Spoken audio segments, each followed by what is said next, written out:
Well, a very, very good afternoon to you, ladies and gentlemen, and thank you for joining us this afternoon at our second edition of the Hoteliers Meet 2020, a part of our Webinar Tuesday initiative.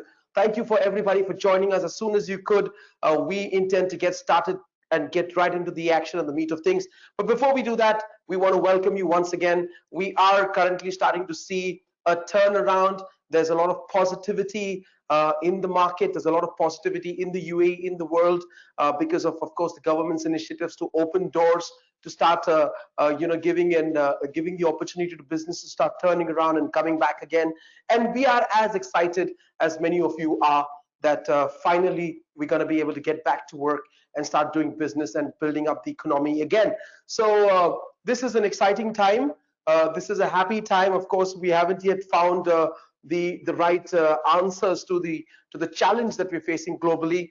But that being said, we are a lot more prepared now than we were ever in the last 3 months or so. And it's a great time to come back again and revisit the hotel industry. The first ever webinar that we did was targeted towards the hospitality industry, and we did bring in our colleagues from the hotel industry to talk about the industry then.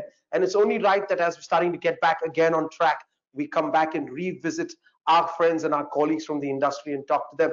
So it's very exciting. We've got three amazing speakers, two very, very well established senior professionals from the hotel industry who are here with us today. We are very excited to welcome Mr. Alexander Suski, who's the Associate Vice President Sales and Marketing of the Millennium Hotel and Resorts Middle East, Africa and Turkey. We've got Amory Burley with us. She's the General Manager at Movenpick Jumeirah Beach. We're excited to have her. And we also have with us Director of Destination Tourism Development at the Russell Kaima Tourism Development Authority, Mr. Mohammed Khatar, with us this evening.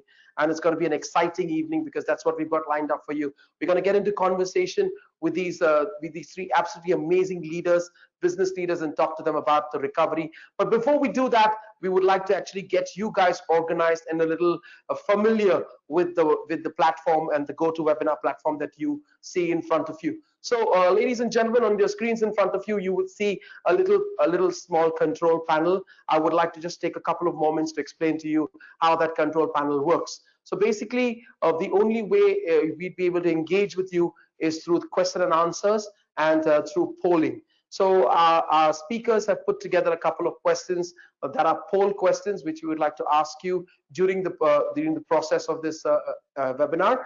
And when we do ask you those questions, I'm going to encourage you, I'm going to request you to reach out and click in and put in your answers and put in your your beliefs and whatever you think aligns best as an answer to the poll question that comes up on screen.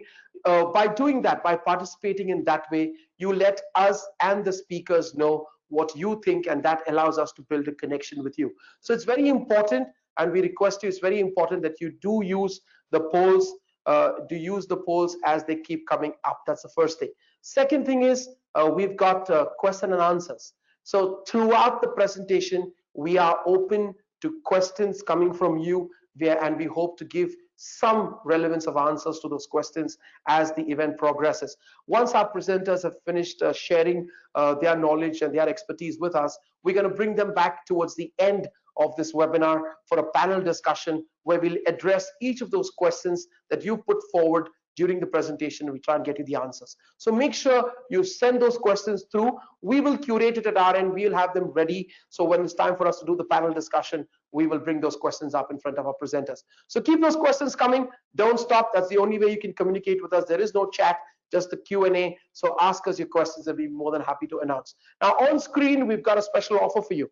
So all those of you who joined us this afternoon, very exciting. Our partners, we work with so many amazing hotels here in the UAE, and the Millennium Airport Hotel decided to come forward and say, hey, you know what? We've got so many amazing people. They're at home. They're looking for an opportunity to go out, spend some time. So if you are looking for such an opportunity, then on screens in front of you, I want you to take your mobile phones out or take a screenshot or take your camera and take a screenshot, because that offer code, the MAHDWEB25, is a 25% discount code that you can use at all the outlets at the Millennium Airport Hotel close to the airport. So some of the absolutely brilliant restaurants, the legendary restaurants of the UAE are actually at the Millennium Airport Hotel, Cactus Jacks and Biggles, amazing restaurants. And you got to make sure that you get a chance to go back and enjoy what Millennium Airport has to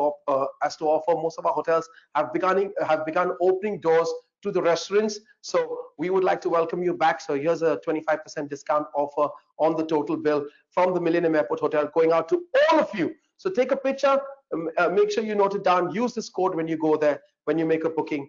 David provide you that discount. I would also like to thank and bring up on screen another one of our partners, Trendy Garments. Ladies and gentlemen, we do work a lot with partners and suppliers throughout our business. 15 years that Pure Magic has been running here, and Trendy Garments is one such company that we've had the opportunity of associating with. So Trendy has come out with some amazing ideas in the way back, in the way forward, and one of them I would like to share with you. And I was watching a presentation on Discovery Channel recently of how hotels are coming back, and an amazing branding opportunity, I believe, which I would like to share with all of you, is getting your face mask branded.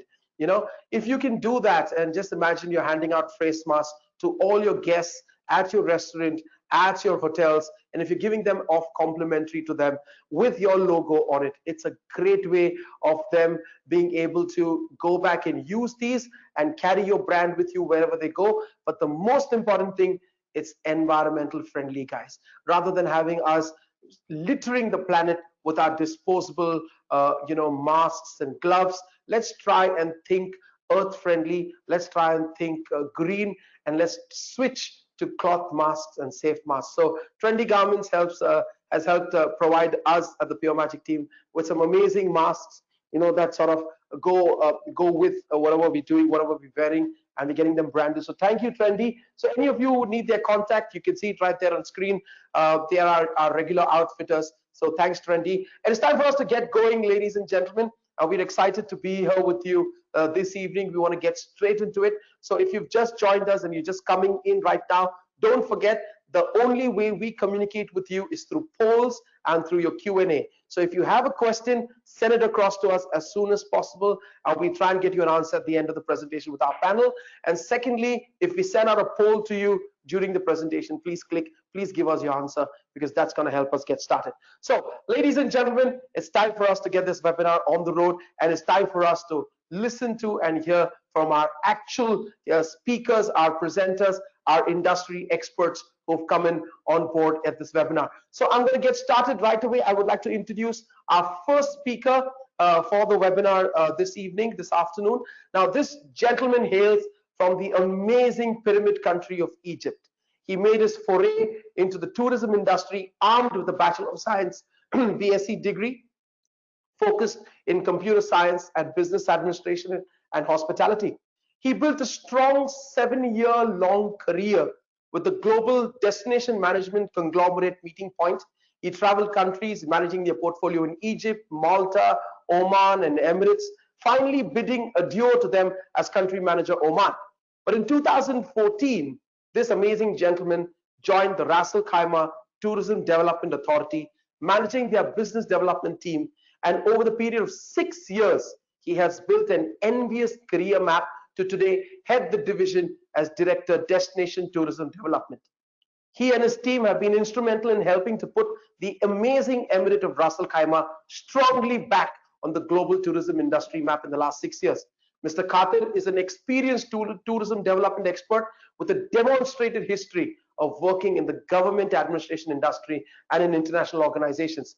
A skilled hospitality, destination promotion and a marketing and strategic expert, he has helped in positioning the tourism business of the Ras Al Khaimah Emirate, and he manages such diverse portfolios with his team as statistics, charters, and tourism flight management, and actually department branding, road shows, and even marketing activities.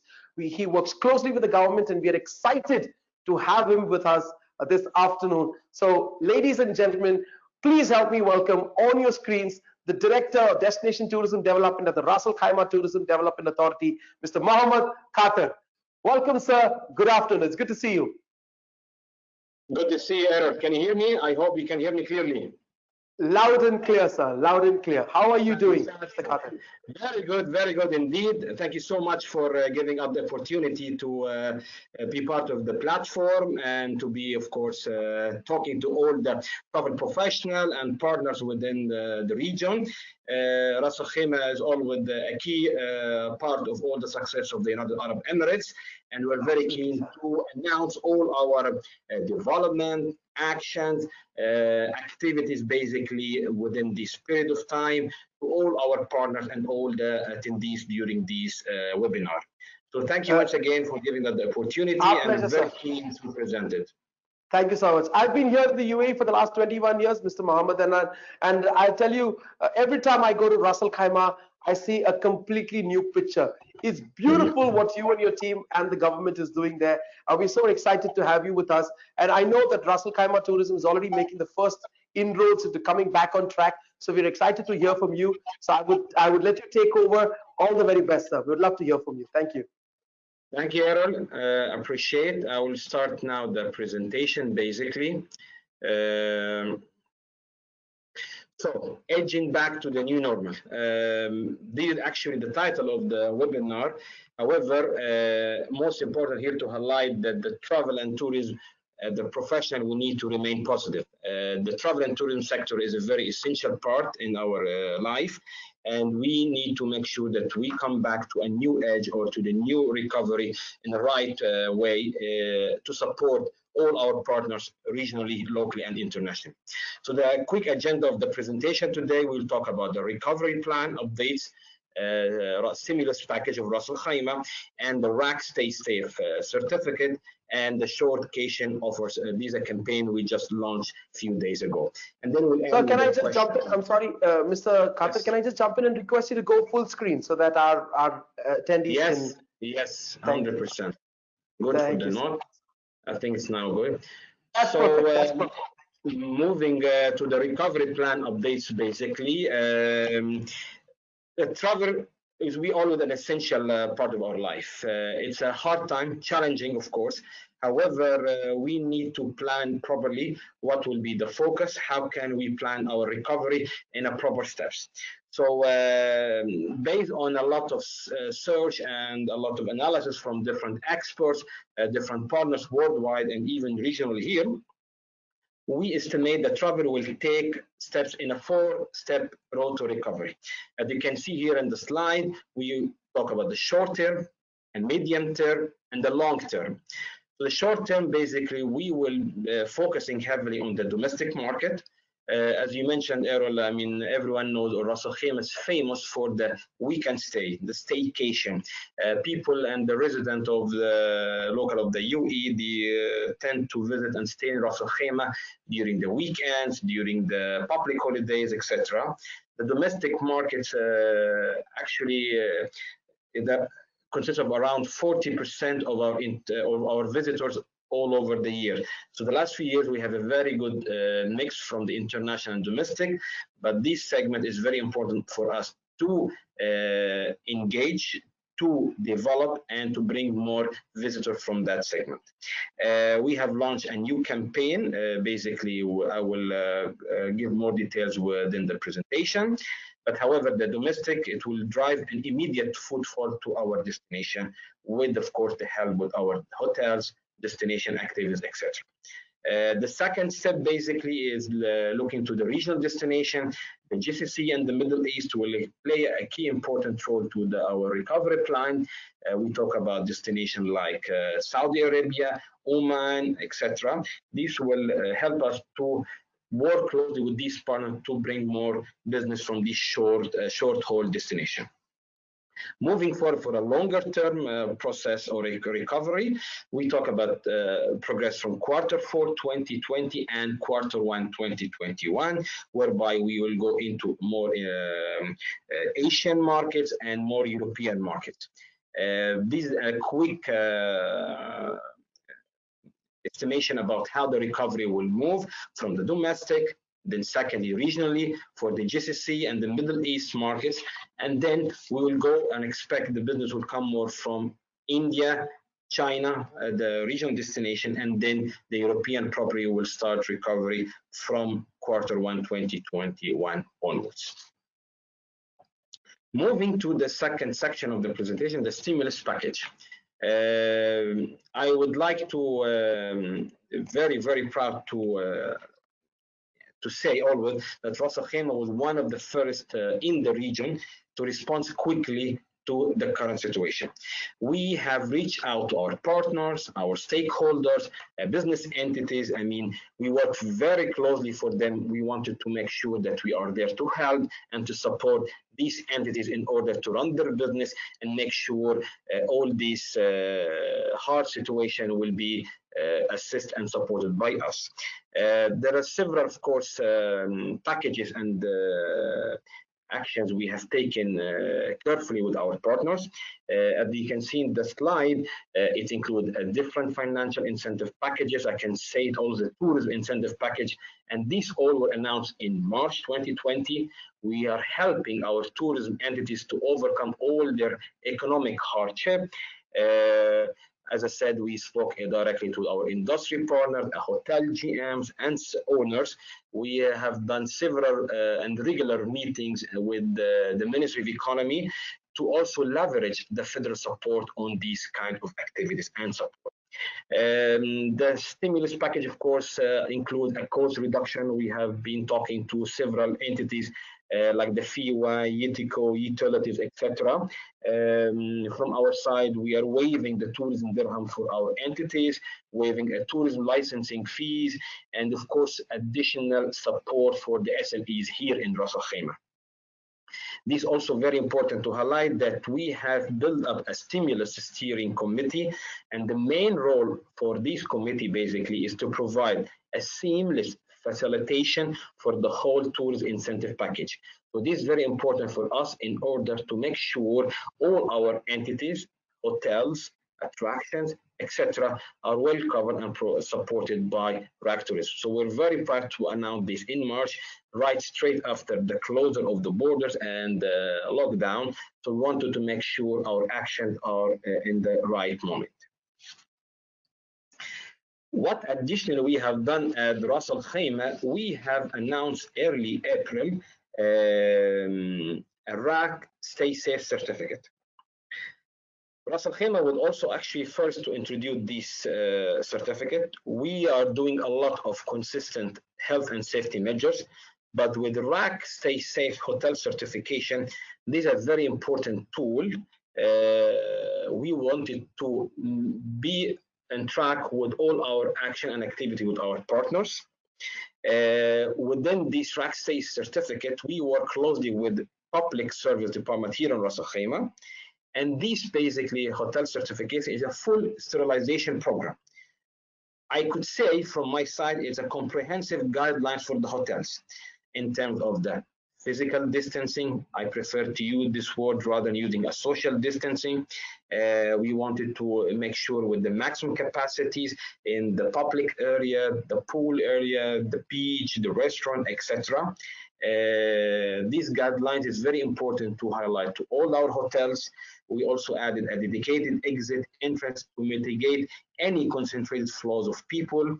We also planning to do a lot of training for the hotel employees and the team, operational, different departments. We would like to implement a strict hygiene protocols in terms of the team working at the hotels or the destination activities, change of the mask, the gloves during the shift, we are implementing a mandatory COVID-19 test for all the hotel staff in order to make sure that they are protected for their own safety and as well for the clients and travelers' safety as well. I could add to the Stay Safe Hotel certification. We are very proudly to partnership with Bureau Veritas. This is a global leader and firm in testing, inspection, and certifications. We at the Ras Al Khaimah Tourism Authority, we are people of promotion, marketing. We travel the world to promote Ras Al Khaimah and the Arab Emirates to bring the traveler and the visitors to our destination. However, with Pure Veritas, they are the specialized partners in this kind of activities.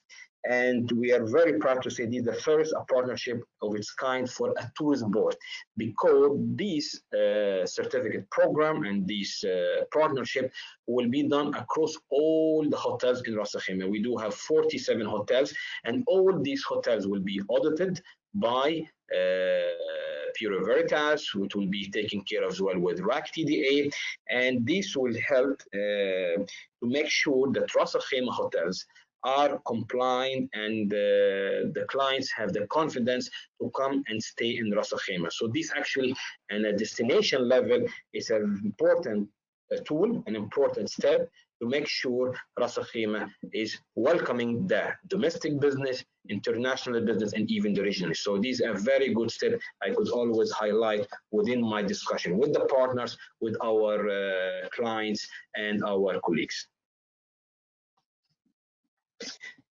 As I mentioned earlier, the domestic market, of course, plays a very important segment for our business. And within the coming weeks and months, this segment will be, we will focus heavily on this segment. And this week, we announced the new campaign called Shortcation. I think we own the term somehow, the shortcation, due to the fact people tend to use the staycation or a weekend stay, etc. But with a shortcation, we wanted to make sure we drive a campaign, drive more stays in Ras Al Khaimah with a longer length of stay, rather than diluting an ADR or reducing the rates. We try to combine the offering of Ras Al Khaimah in terms of hotel products and as well destination activities. So both are combined in a campaign targeting the end clients and will be promoted within the United Arab Emirates in different channels. The good thing about Ras Al Khaimah with the participating hotels, any clients staying in any one of these hotels for minimum length of 3 nights, he will receive an immediate voucher, and this voucher will allow for them to try 2 free tickets to experience our unique activities here in the destination, either the Swede Pearl Farm, located in the north side of the Emirate, at the Rams area, or to visit the Jay's Adventure Peak. And the Jay's Adventure Peak, you do, I mean, most of the partners, and that indeed, the Ras Al Khaimah had the highest mountain peak in the whole UAE, the Jabal Jais Mountain, 1,934 meters above the sea level. And on the top of the mountain, we have our adventure center, which is the start point for a different activity. Either the Jabal Jais Slide, the longest zip line in the world, 2.83 kilometers, or even the Sky Tour, the Sky Maze, etc. And the client will have the opportunity to try some of these complementary activities during their stay in Ras Al Khaimah. There are also additional activities there are operating, like the hiking, trekking, etc. So this also in the future, people will have the possibility after trying maybe the zip line or the Sky Maze to come again to Ras Al Khaimah and try the different products and activities. Along with our hotels and the participating hotels and partners, the children will basically have a free breakfast at the hotels, will be not charged, and some of the hotels will apply their own hotel kids policy. This basically during the other meals, either a dinner, either a lunch, etc. And the good thing about the majority of the hotels in Ras Al Khaimah, the basic room types or most of the hotels can easily accommodate 1 or 2 children per stay. So this also campaign allows for the kids and the family to come and experience the destination. What we have included this year in the campaign in the summer basic with the shortcation, 2 types of raffles. We have a grand summer raffle and the weekly raffle. Again, if you're staying for 3 nights in Ras Al Khaimah, you will be able basically to have the free complimentary voucher for the stay. And every week up till the end of the campaign, which starts 7th of June up to 31st of August, you will be basically entitled to a weekly raffle. And this weekly raffle will include hotel stays destination activities, shopping mall vouchers, and as well different meal vouchers basically in some of the selected hotels. So every week we will have a winners, total of 10 winners, and it goes all the way till the last weekend of August. However, addition to this kind of campaign, you will be also entitled to enter the RAC Grand Raffle Prize. We're very proud to engage with Gargash and Mercedes in this Grand Raffle. The grand prize will be a 2020 Mercedes C-Class car, and we will announce basically the winner by beginning of September. So this is actually the quick recap of the activities and the action Ras Al Khaimah Tourism Development Authority have announced or engaged the last few weeks and months within the UAE or even globally. The slide here showed our main social media handlers, our website, and our communication basically channels. I would like to invite all the attendees or the partners basically to follow our social media to get all the updates on a regular basis, and you can get more information from our website. That's it from my side, Errol. I will leave this, of course, for the Q&A by the end of the webinar. I'll be very delighted to answer them and be very happy to support and to help the people. Thank you, Errol, for giving us the opportunity. Mike, for you. Thank you so much, Mr. Khatir. Mr. Khatir, could I take a couple of moments of your time, and can we run two polls that you, I think, that are very relevant to what you shared earlier? Yes. I would like to run those polls and share those answers with you. So let's run our first poll that's connected to Mr. Mohammed Khatir's presentation. The first poll on your screens right now, ladies and gentlemen, do you see Ras Al Khaimah as a destination of choice for international travel post the flight corridors open in the UAE? So we want to know, what do you think? I mean, you saw such an amazing presentation that Mr. Mohammed did for all of us, and all these amazing initiatives. So we want to know from you so we can give that feedback back to the government that they are on the right track and they're doing the right things. We can see a lot of you are voting. Please reach out to your screens. Please reach out to your keypads. Punch in a yes, no, or a maybe. It's a very, very simple question. Do you see Ras Al Khaimah as a destination of choice for international travel once the flight corridors open in the UAE? So there you go. We're getting a lot of people who are answering. Thank you so much. More than 60% have voted. We need some more of you to reach out and vote right now. And there you go. Come on. Fantastic. Brilliant. So thank you so much, everybody, for voting. Let's close that poll and share the answers with Mr. Mohammed. Mr. Mohammed, here's a whopping 89% of our audience believe that yes, Ras Al Khaimah is going to be an amazing destination choice for international travel once the flight corridors open in the UAE. Only 1% say no, and that could be because they've never visited the amazing Emirate of Ras Al Khaimah yet. 10% say maybe, but I think 89% are saying that you guys are on the right track. We've got a second one we would like to run right now. So a second poll on your screens, everybody. Let's run this one quickly as well and share that answer with Mr. Mohammed as well.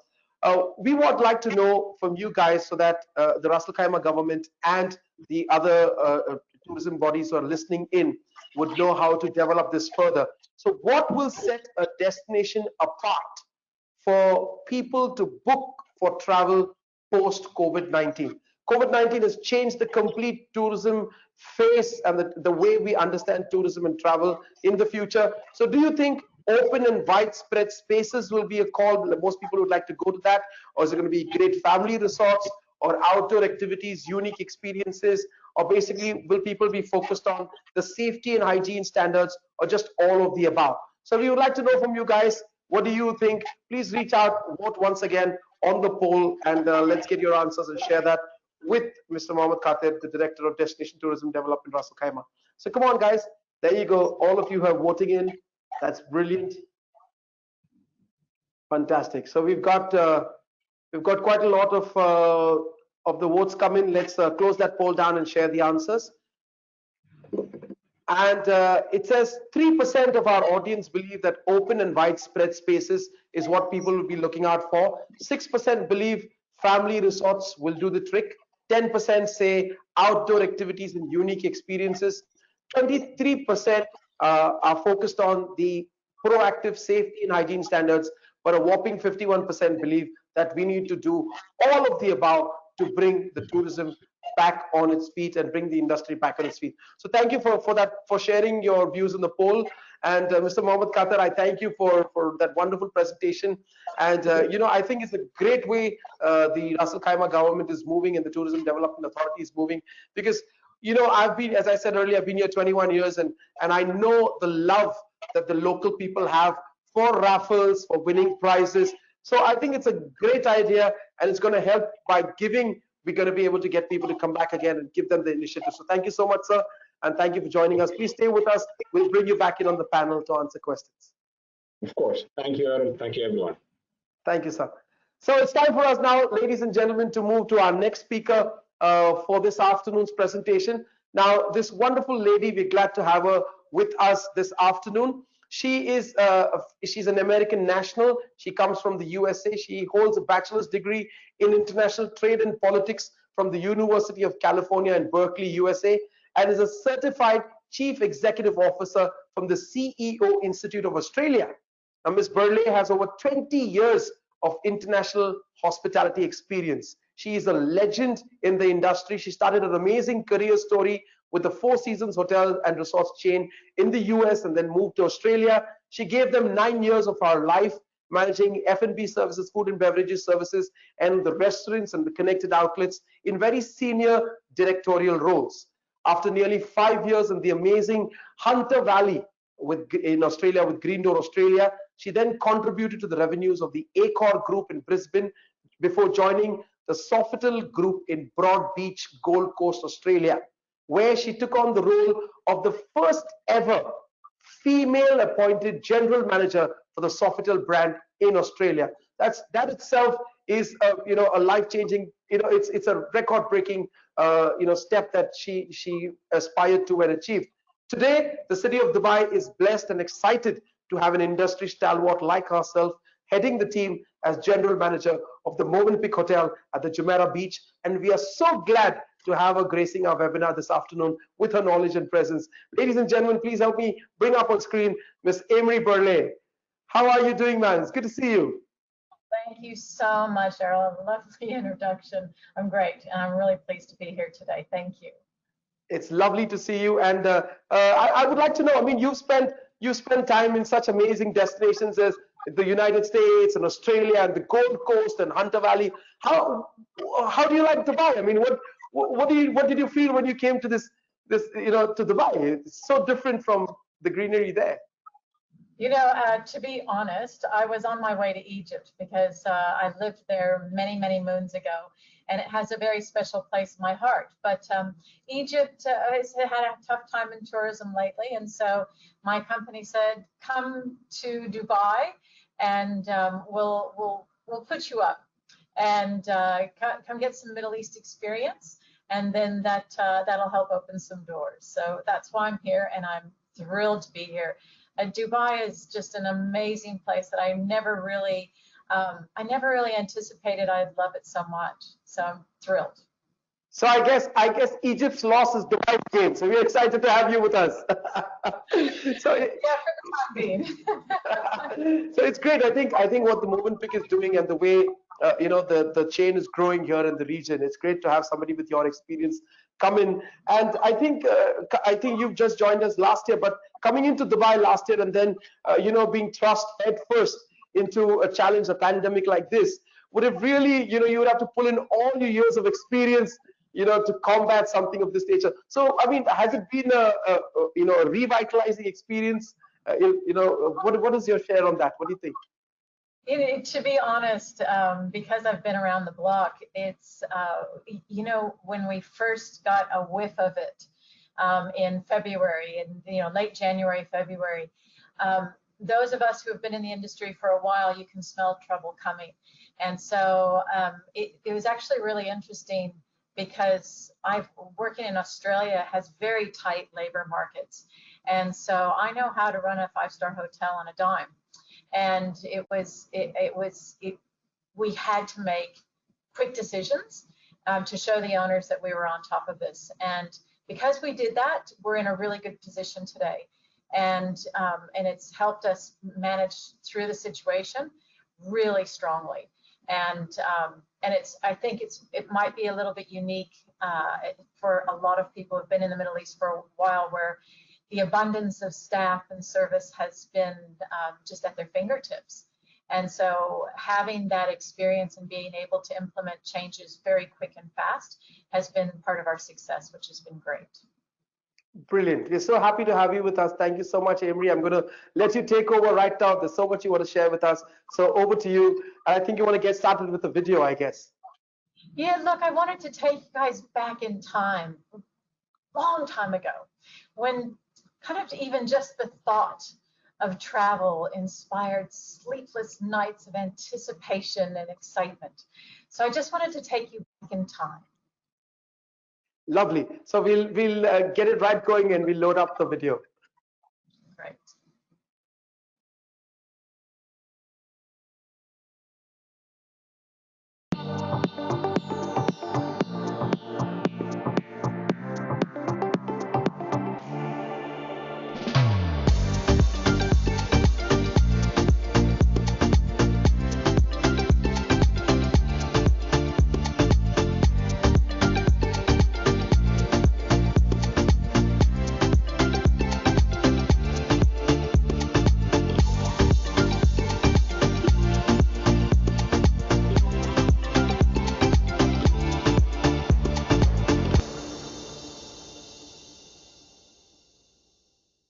Back to you, ma'am. Back to you. Over to you.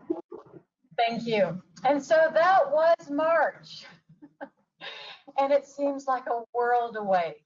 And here we are talking about edging closer to a new norm. And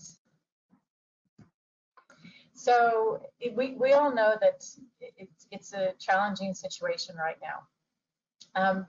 But through this, we've learned how to do things differently. And anybody who went through 2008 and 9, we had big changes then, and we learned something from it. And I see that there's going to be, right now, we're in the midst of it, and it's really tough. But I do think there's a lot of silver linings that will come on board. So one of the things is we have all come closer together. We have learned how to connect digitally.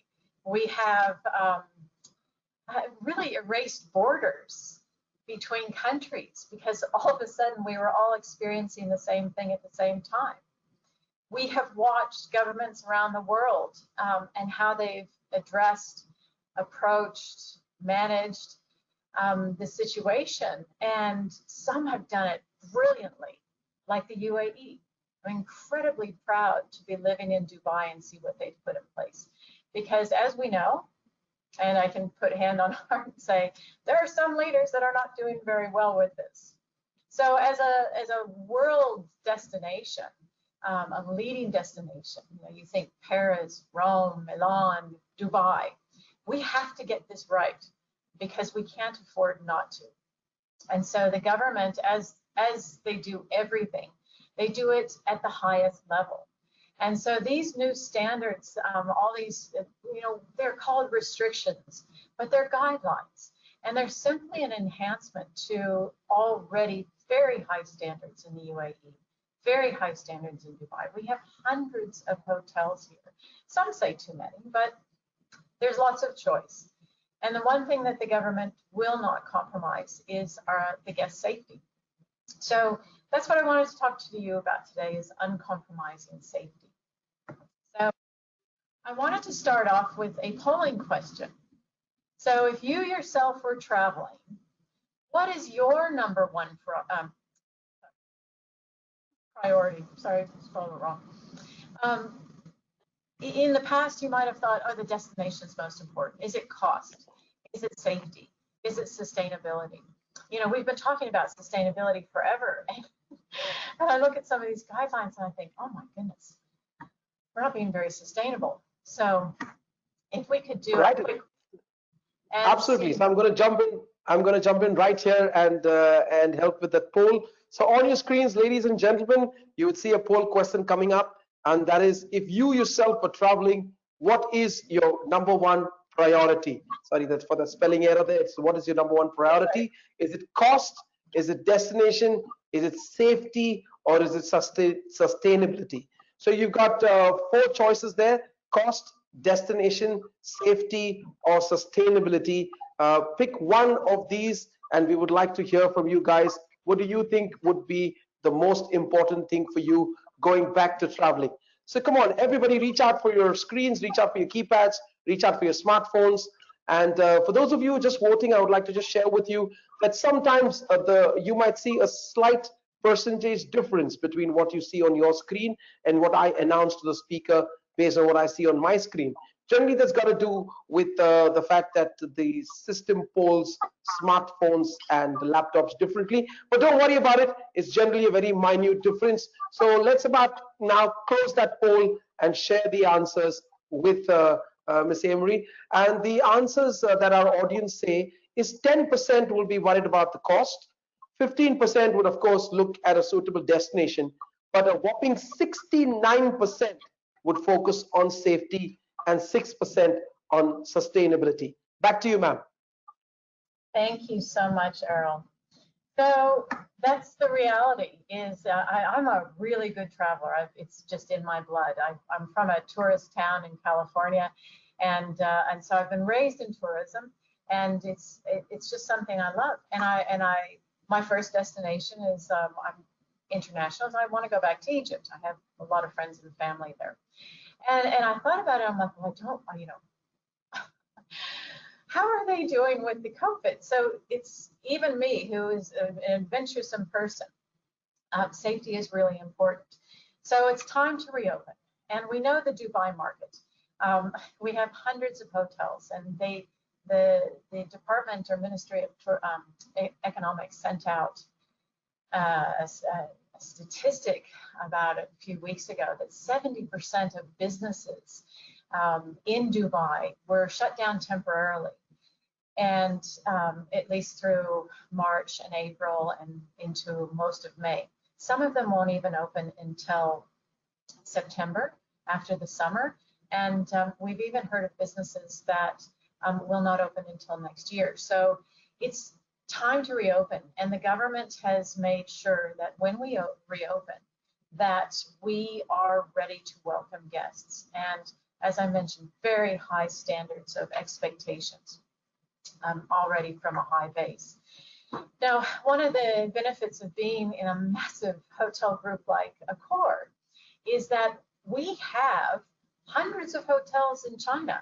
So when this started rolling out throughout China and they started having lockdowns and hotels closing, Accor was right there. And all of a sudden we were gathering data. We had on the spot information, and it was clear that we needed and what we thought was just for China, we needed expertise. And so we reached out to some of the specialists in the world. And Bureau Veritas is one of those specialists that we reached out to. But we worked with Johns Hopkins University. They are specialists in medical sanitization and care. And we've partnered with world leaders to come up with one of the most comprehensive health, hygiene, cleanliness programs. And what it has done is the government has, UAE government has wonderful guidelines and standards. They are probably, I think they're in the top 10 most stringent in the world, and they've really handled this well. What is interesting is that there's different interpretation of these guidelines, and sometimes there's questions around that. And the Accor program is called All Safe, and it is based on taking the government of Dubai, of UAE, working with Bureau Veritas, and we also have an international partnership with AXA.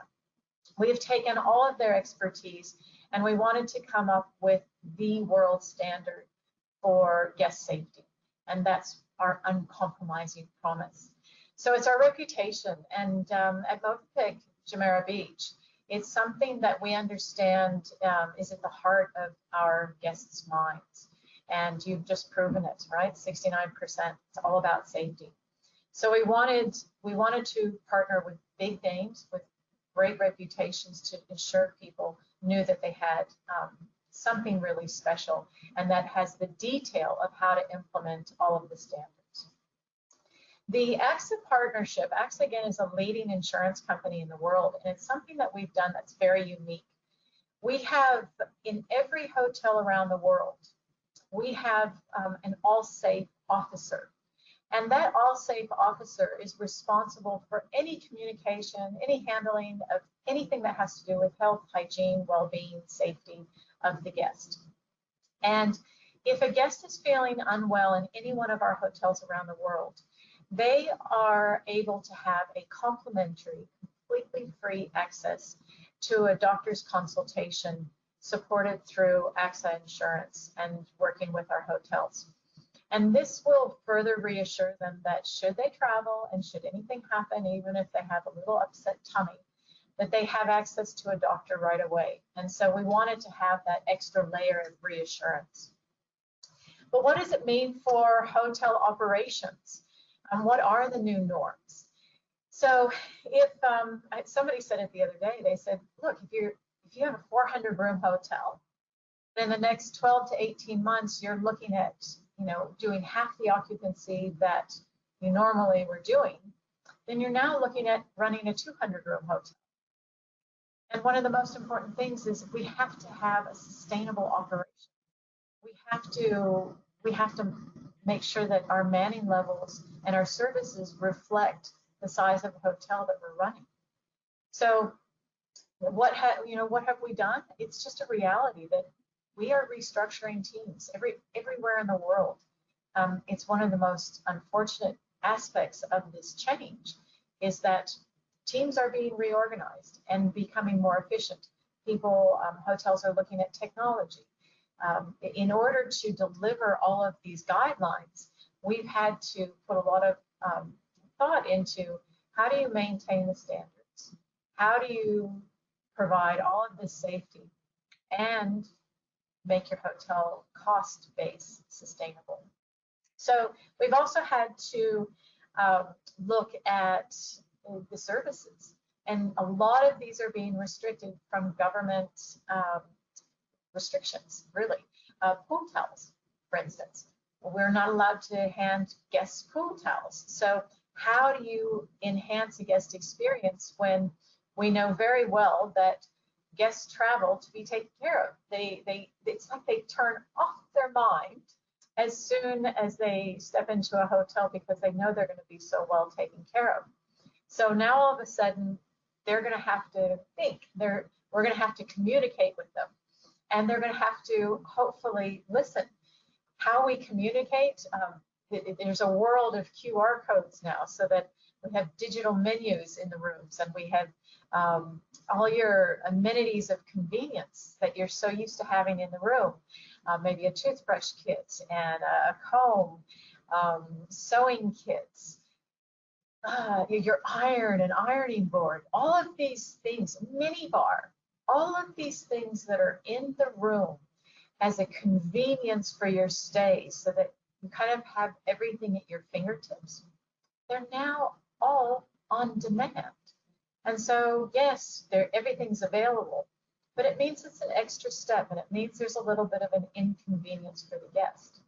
So how do we then maintain the guest experience? How do we meet those expectations that they've paid for their room? And right now there's some very good deals out in the market, but they have paid for the room and for the service. So training, of course, is happening across the board. We have to train on, everybody has to be trained on the new sanitization and how to clean rooms and sterilize things. So with part of All Safe, every single one of our ambassadors, every one of our employees must do a minimum of 4 training modules, 4. Plus they have to do their individual departmental training to make it very clear what the expectations are. So it's again, it's that uncompromising safety. But we've also taken our staff aside for days, and heaven knows we've had them lately. We've taken them aside for days and taught them about the art of human connection. That as people travel, they still want to be recognized. They still want to feel special. They want to be welcomed and felt embraced and cared for. And there's probably going to be a little bit more anxiety than normal as we get back to travel. And so I'm very happy to say that this investment in training and taking it to another level has actually produced some very, very measurably successful results.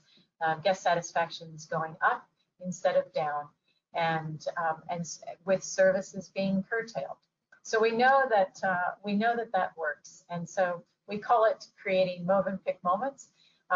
We also call it throughout Accor creating hardest moments, and it's just that human connection that we truly are in this together. So I've been talking a lot about kind of the individual travelers, the business travelers, and we haven't really talked about what group travel, conferencing, MICE is going to look like, because we actually don't know.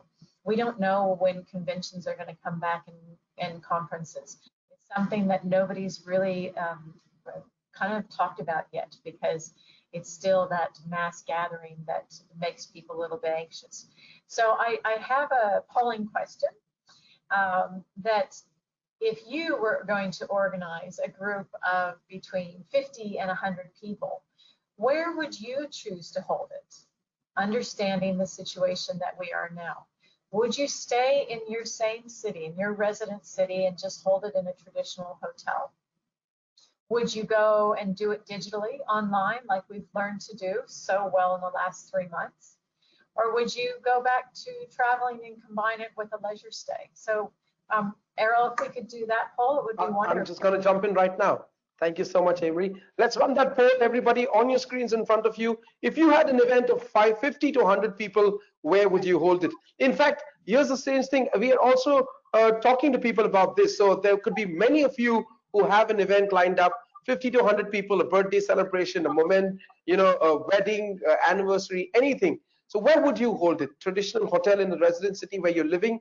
Are you going to do it online, like Emery said we've been doing for all these 3 months? Or you're going to just travel somewhere and combine meeting with the leisure stay, in a staycation, in a space with large open wide spaces? So we would like to know from you, what do you think is going to be your choice if the opportunity crops up?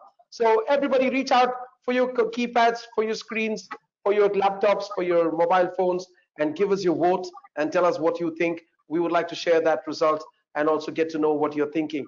So right now, I think we've got, oh, there you go. Mostly everybody has now voted. We're about to sort of close that vote and the poll, and let's close it. So there you go. So ladies and gentlemen, we've got your answers. It's on the screen in front of you. I'd like to share that with Emery. 28% of our audience believes they would like to host in a traditional hotel in the resident city where they are living. 51% would still prefer to do it online and not risk getting out of the home at the moment, and or a social meeting or meeting anybody. And 22% would like to travel and combine the meeting with the leisure stay. Back to you, ma'am. Thank you. Well, it's kind of what we've all learned it, but I can tell you at some point we're going to want to shake hands again. At some point we're going to want to see humans again face to face. So this is the digital world has been wonderful and it's very cost effective, but I'm looking forward to the day that we think that we want to get back to meeting people face to face. So before I head out, I just have 2 short videos. And the first one is kind of the Accor of safe travel. And I think we have all, if we're in this industry, we have all seen how many videos of a beautiful ambassador walking you through the hotel experience of what to expect. So I think we kind of get what's expected. But Accor, as being Accor, we all like to do something a little bit different, and we wanted to have a little bit of fun.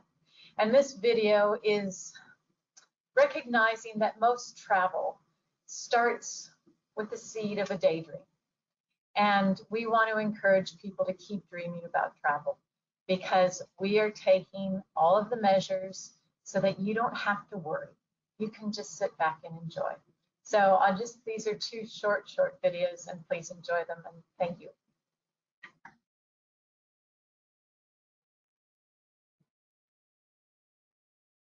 Travel, travel, travel. We're taking off to new horizons.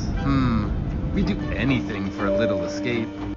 Far, far away. Yum. Just a little whiff of summer. A little dip. So refreshing, isn't it? Let's celebrate your limitless creativity, your dreams in a drawer, your positivity, your imagination, your endless passions.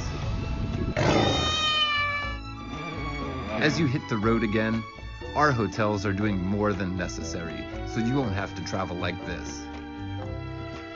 Or like this. Travelers, our hotels will welcome you back in full safety. All. Ensure you are all safe.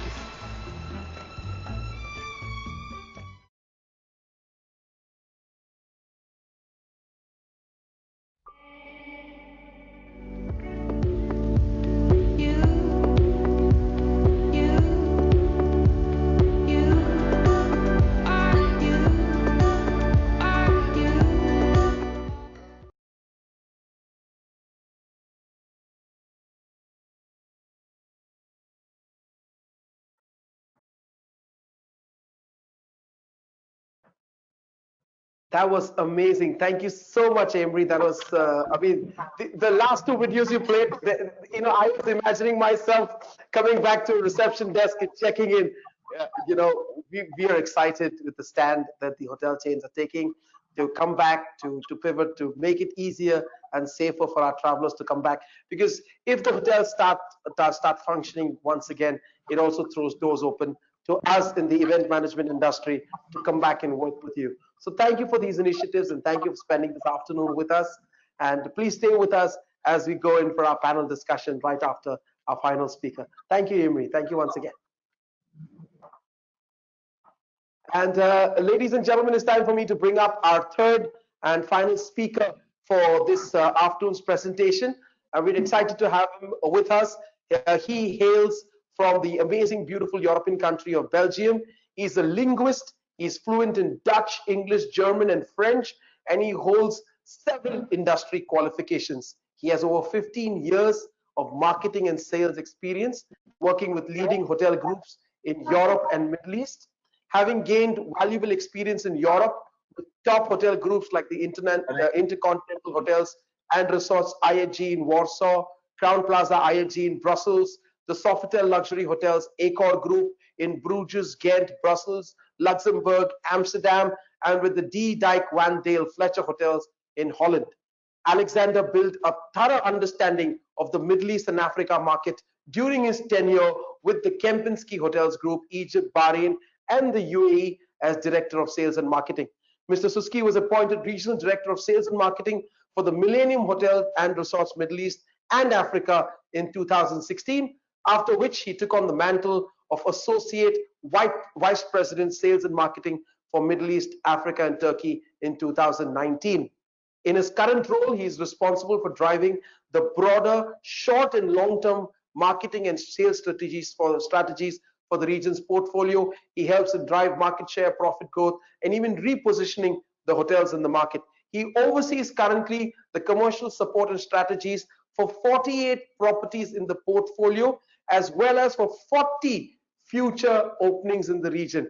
We are excited to have him with us because with him comes a whiff of positivity, with a whiff of expectation of what the industry has to hold. So ladies and gentlemen, please help me welcome on your screens in front of you, Mr. Alexander Suski, the Associate Vice President, Sales and Marketing, Millennium Hotel and Resorts, Middle East, Africa, and Turkey.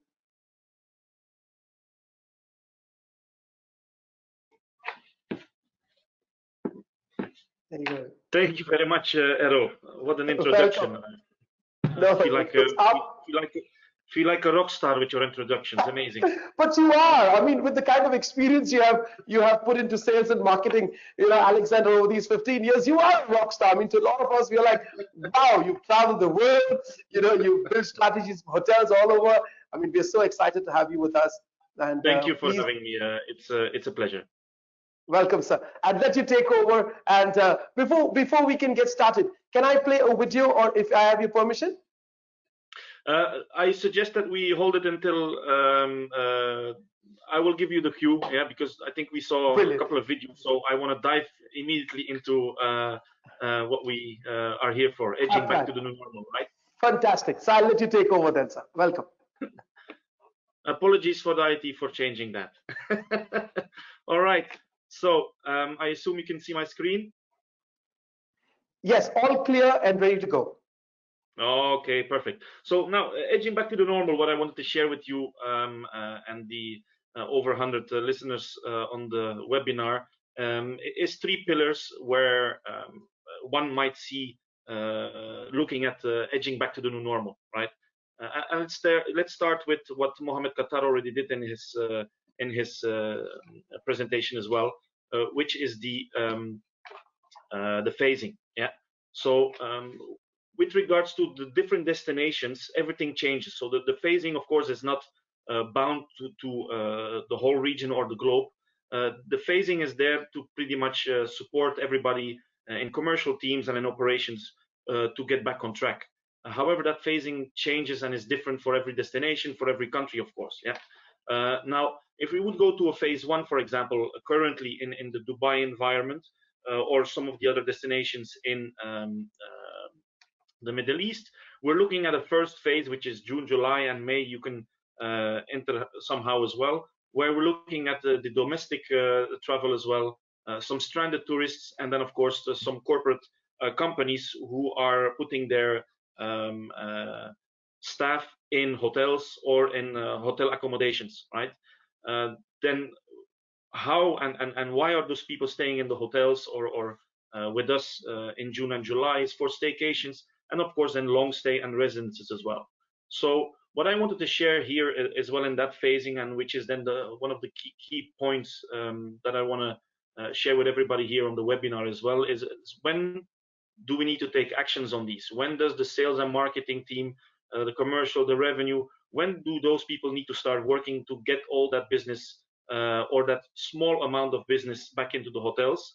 The cake is smaller, that's for sure, like Anne-Marie already mentioned as well. So those activities should have started in May already, because pretty much if your marketing or social media or whatever activities that you were doing was not happening, then I assume that you have much less chance to take some of that cake into your hotels or your brand or hotel apartments.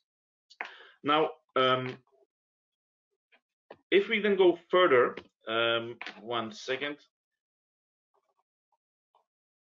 we go into phase two, yeah. And phase two is then a little bit of a mix between phase 2 and 3 of the Ras Al Khaimah schedule. But here, I think by August, September, and that depends, of course, highly on the flights and several other factors, we will have a continuation of the domestic residents, domestics travel in our region here, and GCC residents traveling as well, and some selected global inbound travel. Yeah. And why are they coming and how are they coming? There's going to be staying in weekends. They're going to come for staycations, of course. And then the long stay is the continuation of what we were talking about, of some companies who want to make sure that their staff is safe, stay in hotel apartments instead of accommodations, etc., etc. So when do our sales team need to take actions, and commercial teams? That should have been starting very soon, in a couple of days from now, in July. Yeah. If you look at domestic, that's quite quick. You do something commercially yesterday, and in a couple of days from now, you might have an impact. The same goes for the GCC, right? If the Omani borders go open, or Kuwait or Saudi, those flights open pretty fast, you can capture those businesses in your hotels. Phase 3, pretty obvious. If we look at it, that's Q4 going into Q1 2021. which was also brought in by the Ras Al Khaimah presentation there as well. That depends again on destination per destination, but looking at an overall sentiment here, global tourism, but then again, I think also selected source markets will come in. We might have a return of groups and FITs, right? And that very important international inbound travel from different source markets. As per the DTCM, there are, or Dubai Tourism Authorities, for example, or Abu Dhabi Tourism Authorities, there are different source markets that are tackled and are targeted specifically to make sure that the destinations here are capturing the most. Yeah, so selected source markets by tourism authorities, grant handlers are crucial at this stage as well to get the information from, and then of course online. Yeah, whatever is online, make sure you're ready online to have that done in the right time. Action should have been taken already from May onwards. Whatever we have business that you might expect in your hotels or in your brands for Q4 or Q1, those activities should have been started. As you all know, as hoteliers, the leisure segment is done 6 months to 4 months in advance, or even a year in advance. So I think hotels and brands who have been active since May and who didn't stop selling, who didn't stop being active, who didn't stop marketing, have much more chance to make Q4 and Q1 next year more successful. So that's for the phasing. Yeah. So based on that phasing, I would like to share with you, I apologize for that, share with you a poll question in the group, so and share some light on this. So from what point in time should the commercial sales and marketing team be active? Or in this case, should they have not stopped being active? I would have liked to look and get those answers from you. Brilliant, sir. I'm going to just jump in right now and help run that poll. So on your screens, ladies and gentlemen, in front of you, the poll question: from what point in time should the commercial sales and marketing team be active again? Should they have not stopped during the COVID-19, or it should have just continued? 1st of July 2020, 1st of August 2020, 1st of September 2020, or as of quarter 4 2020 only? So we would like to know, what do you think is the right answer? Everybody jump in, reach out for your keypads, reach out for your smartphones. Let us know what you think. Once again, from what point of time should the commercial sales and marketing team be active again? It should have either not stopped at all, it should have just kept going, or it should come back and make sure that it's active at least by the 1st of July, or the 1st of August, or the 1st of September, or just wait until quarter Q4 and then get started then. So we've got a lot of our answers in. Let's close that poll and share the results with Mr. Alexander. So the results are 62%, Mr. Alexander, believe that it should have not stopped at all. 62% believe it should have not stopped at all. 21% believe at least by the 1st of July it should get started again. 8% by the 1st of August. 6% 1st of September, and only 3% say Q4 2020. Back to you, sir. That's very good. So that shows that everybody has the motivation to continue, to start, or actually who never wanted to stop, right? So these are tough times, of course, but then again, showcasing how that business is brought in due to that phasing, and when the actions need to be taken is crucial. Now, a second pillar is, of course, edging back to the normal. There's a change of business in the new normal. Yeah, and if we look at it in two facets here, there's a change in type of business. First of all, a change in source markets. Yeah, as you can see, there are specific source markets within your destinations, within the UAE or wherever in the Middle East, that will be less likely to come back faster. Yeah, same thing for Ras Al Khaimah. I'm sure they have a top 10 of source markets and target destinations. Those are changing. Yeah. So for commercial teams in all the properties and in brands, it is time to revisit all those source markets. Yeah. If you don't do that, you might end up by activities that are not productive, and at this stage, that's crucial. Those destinations, of course, are depending on local tourism authorities, yeah, and Ministry of Tourism of Foreign Affairs. If Dubai, for example, wants to have Russia's CIS market in the country, as a target inbound travel source market. That will not happen if the Minister of Foreign Affairs of both Dubai and or UAE and Russia in Moscow are not agreeing on the terms. Yeah? That's crucial. So monitoring that is very important. COVID handling and that sense in the source markets is also crucial. If that's not done properly, nothing will move forward. We still have the 14-day quarantine, so pretty much until that is not fully gone, not much will happen in the inbound travel to Dubai. So then that phase 2 of selected inbound travel might have a delay. And then, of course, airline routes. Airlines are pretty much ready, or at least that's what we hear from the majority of the Middle East airlines. However, some of them are not fully ready or functional. Yeah? So keep a close look at this as well. Will allow you to be ready faster. So those source markets might change. Keep track of it. Keep a close look at it as well. And then, of course, segments. Yeah? Segmentation has changed slightly as well. I think the online segment, then again, with the webinars, with groups, with mice, with individual travel, I think online business will only grow as for now, as the digital marketing is only growing and the e-commerce as well. So that's very important. It goes without saying. You can see I did not put here, for example, the business traveler or the government traveler at this stage. But especially the business traveler, that might take a little bit more. So that business needs to be replaced. Yeah? So that's a shift in segmentation. Long stays and residences is kind of an important segment in this case as well. Again, a lot of people in certain destinations in the Middle East have moved from their villas or apartments into hotel apartments because there was a pricing shift as well. Yeah? So that's a change within your teams, within your hotels and your brands. Leisure FIT, well, where the change is, I just mentioned it into the source markets, yeah. And then, of course, with regards to GDS consortia and global corporate travel, that's a big change. At this stage, it is unclear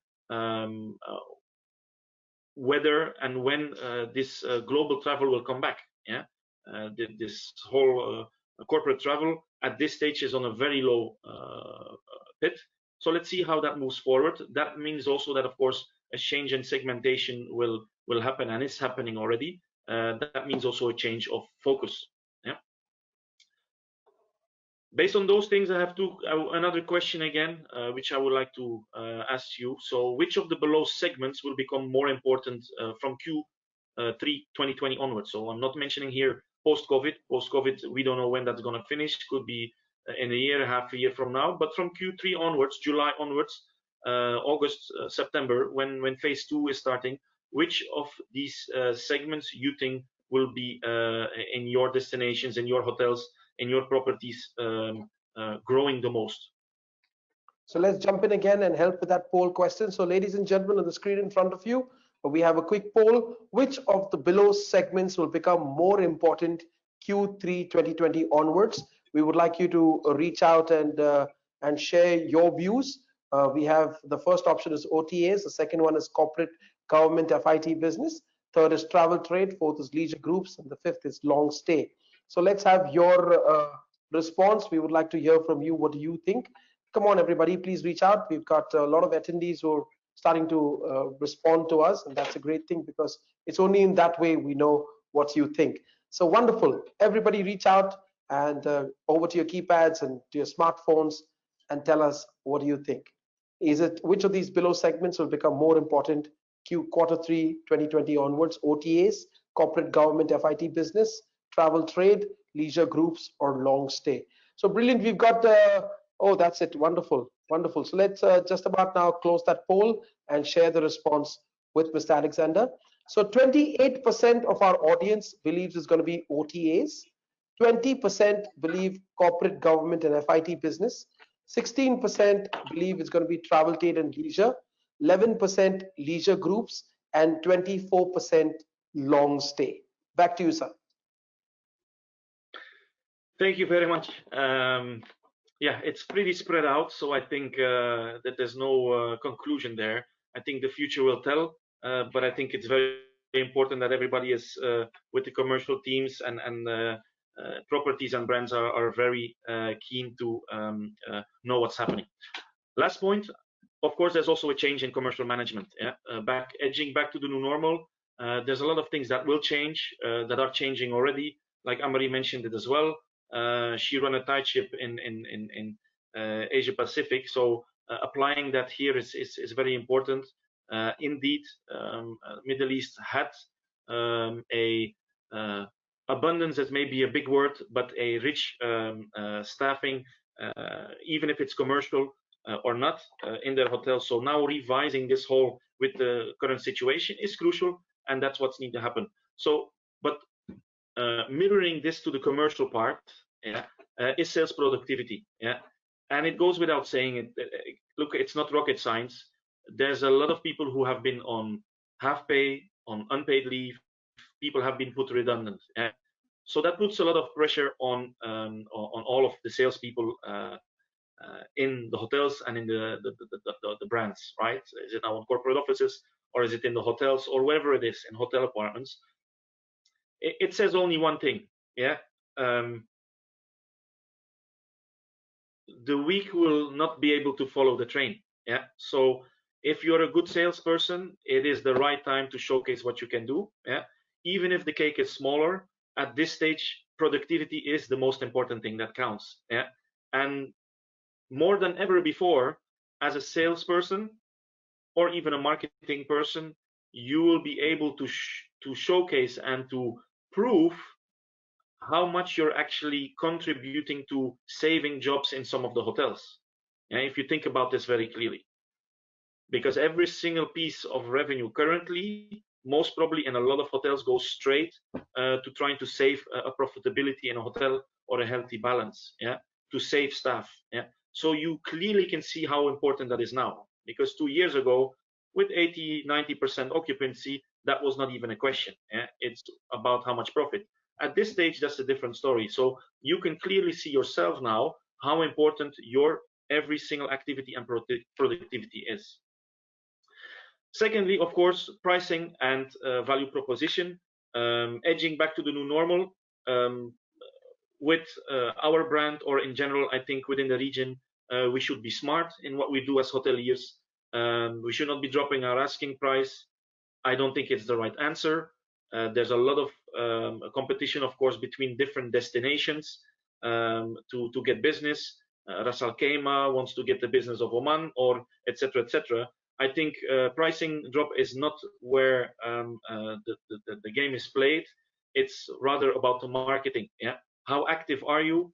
Because at the end, even if the cake is small or there's less tourists, they will come to the destinations. Yeah. Third part, of course, is marketing. Yeah. When will the marketing kick off? Pretty much it should have never stopped. Yeah. The digital marketing, the social media exposure. Yeah. So edging back to the normal, I think everybody here on the webinar involved in hotel business and hospitality has seen or has experienced when marketing was started, stopped, or didn't happen, etc. So my personal opinion, it should have never stopped, and this is something which is also common in crisis periods. Yeah? During crisis, pretty much is the moment where you can increase your marketing, but then again, we need to be very smart in where to invest and how it is done. Yeah. So that's a crucial change now as well. Where will all those activities start at what point in time, based on those three phases which I shared before. And then the last point, last but not least, in commercial management within the hospitality, I think it's crucial with regards to manning to retain strong staff. It's never pleasant to let people go. However, remaining and retaining your strong staff, of course, and strong salespeople based on that productivity will be a lot of headaches less on a later stage when we go back to phase 3. Yeah. Solidify trust and work. We had a change of way of working. A lot of people have been starting working from home, temporary, full time, or not. This needs a lot of trust. Yeah, is it now between general managers and the sales teams? Is it now between a head office and the sales teams, between a brand, etc., etc., between the global communications and the regional communications or local ones? So solidify that trust has become very important. What are people actually doing at home if they're working from home? Yeah, so that's important. That's an edge and a change to new normal, which builds more trust or reduces the trust. And then, of course, monitor talents in the market. I think it's very important right now for brands or for hotels.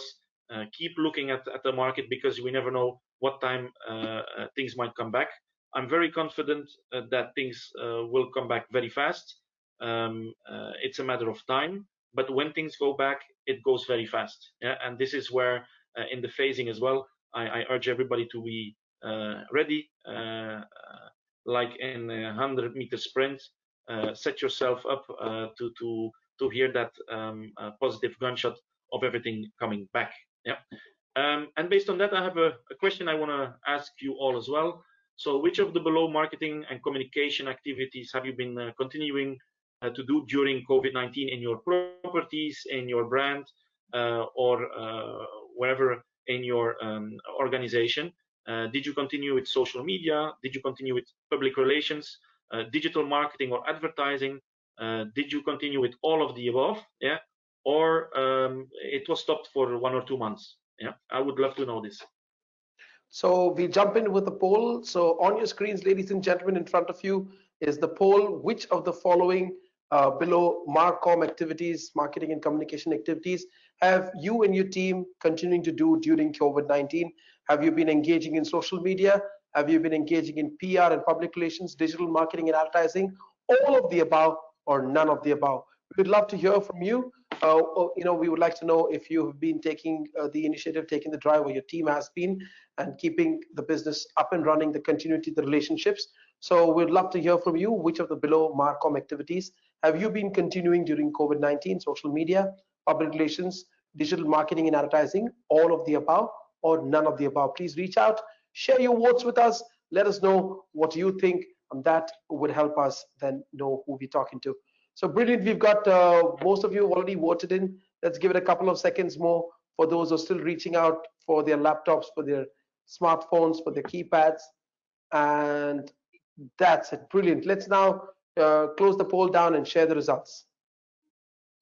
So 31% have been engaging with social media. 1% have been engaging with PR and public relations.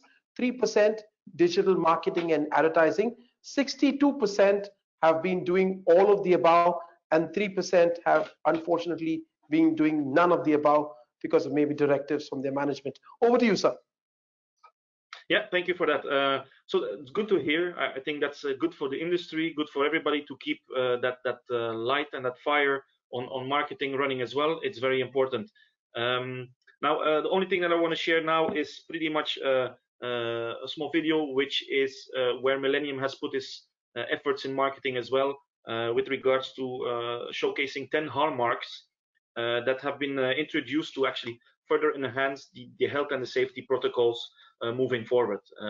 It goes throughout the globe, of course, as an international brand, and it also is implemented in our region accordingly. So please, if that video can be played. Load up that video right now.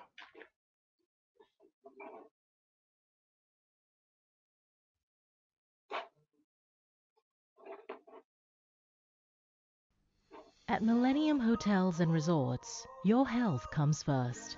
So how exactly do we help keep you safe? We clean, we care, we welcome. Here at Millennium Hotels and Resorts, we have always maintained high levels of cleanliness and hygiene. And we have gone even further to enhance our health and safety protocols to ensure your well-being. That's why we have implemented 10 key standards that define our new approach to safeguarding our guests and employees. Every corner of our properties are rigorously cleaned and sanitized. From the reception to the elevator lobby, to our restaurants, conference and ballrooms, to our pools and gyms, all the way to your room. our hotels work to get certified by local authorities as proof of our continued dedication to your safety. We do this in partnership with industry-leading companies that specialize in hygiene and health. Where permissible, we conduct appropriate checks on arrival to ensure that everyone, including guests, visitors, and our employees, are monitored before entry. We leverage technology to reduce physical contact, including QR code systems, e-payments, and contactless check-ins and check-outs. On top of this, we adhere to safe distancing measures. Our room service is provided for without the need for contact between guests and staff. And because plans may change at times, we ensure that you enjoy the flexibility to rearrange your stay with us. From the US to UK, Europe to the Middle East, Asia to New Zealand. Whether it's bringing you unforgettable culinary experiences or making sure you get the most comfortable night's rest, we believe that keeping your stay safe and secure can also mean making it memorable. Welcome back to Millennium Hotels and Resorts. Let's journey together.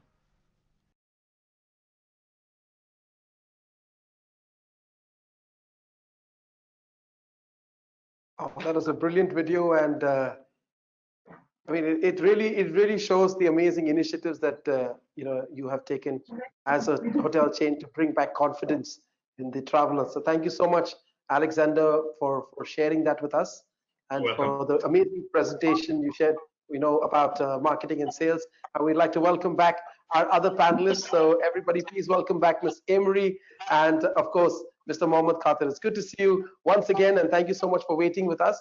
I would like to jump in straight away. We got a lot of questions that have been coming in from our audience, and that's the most interesting part.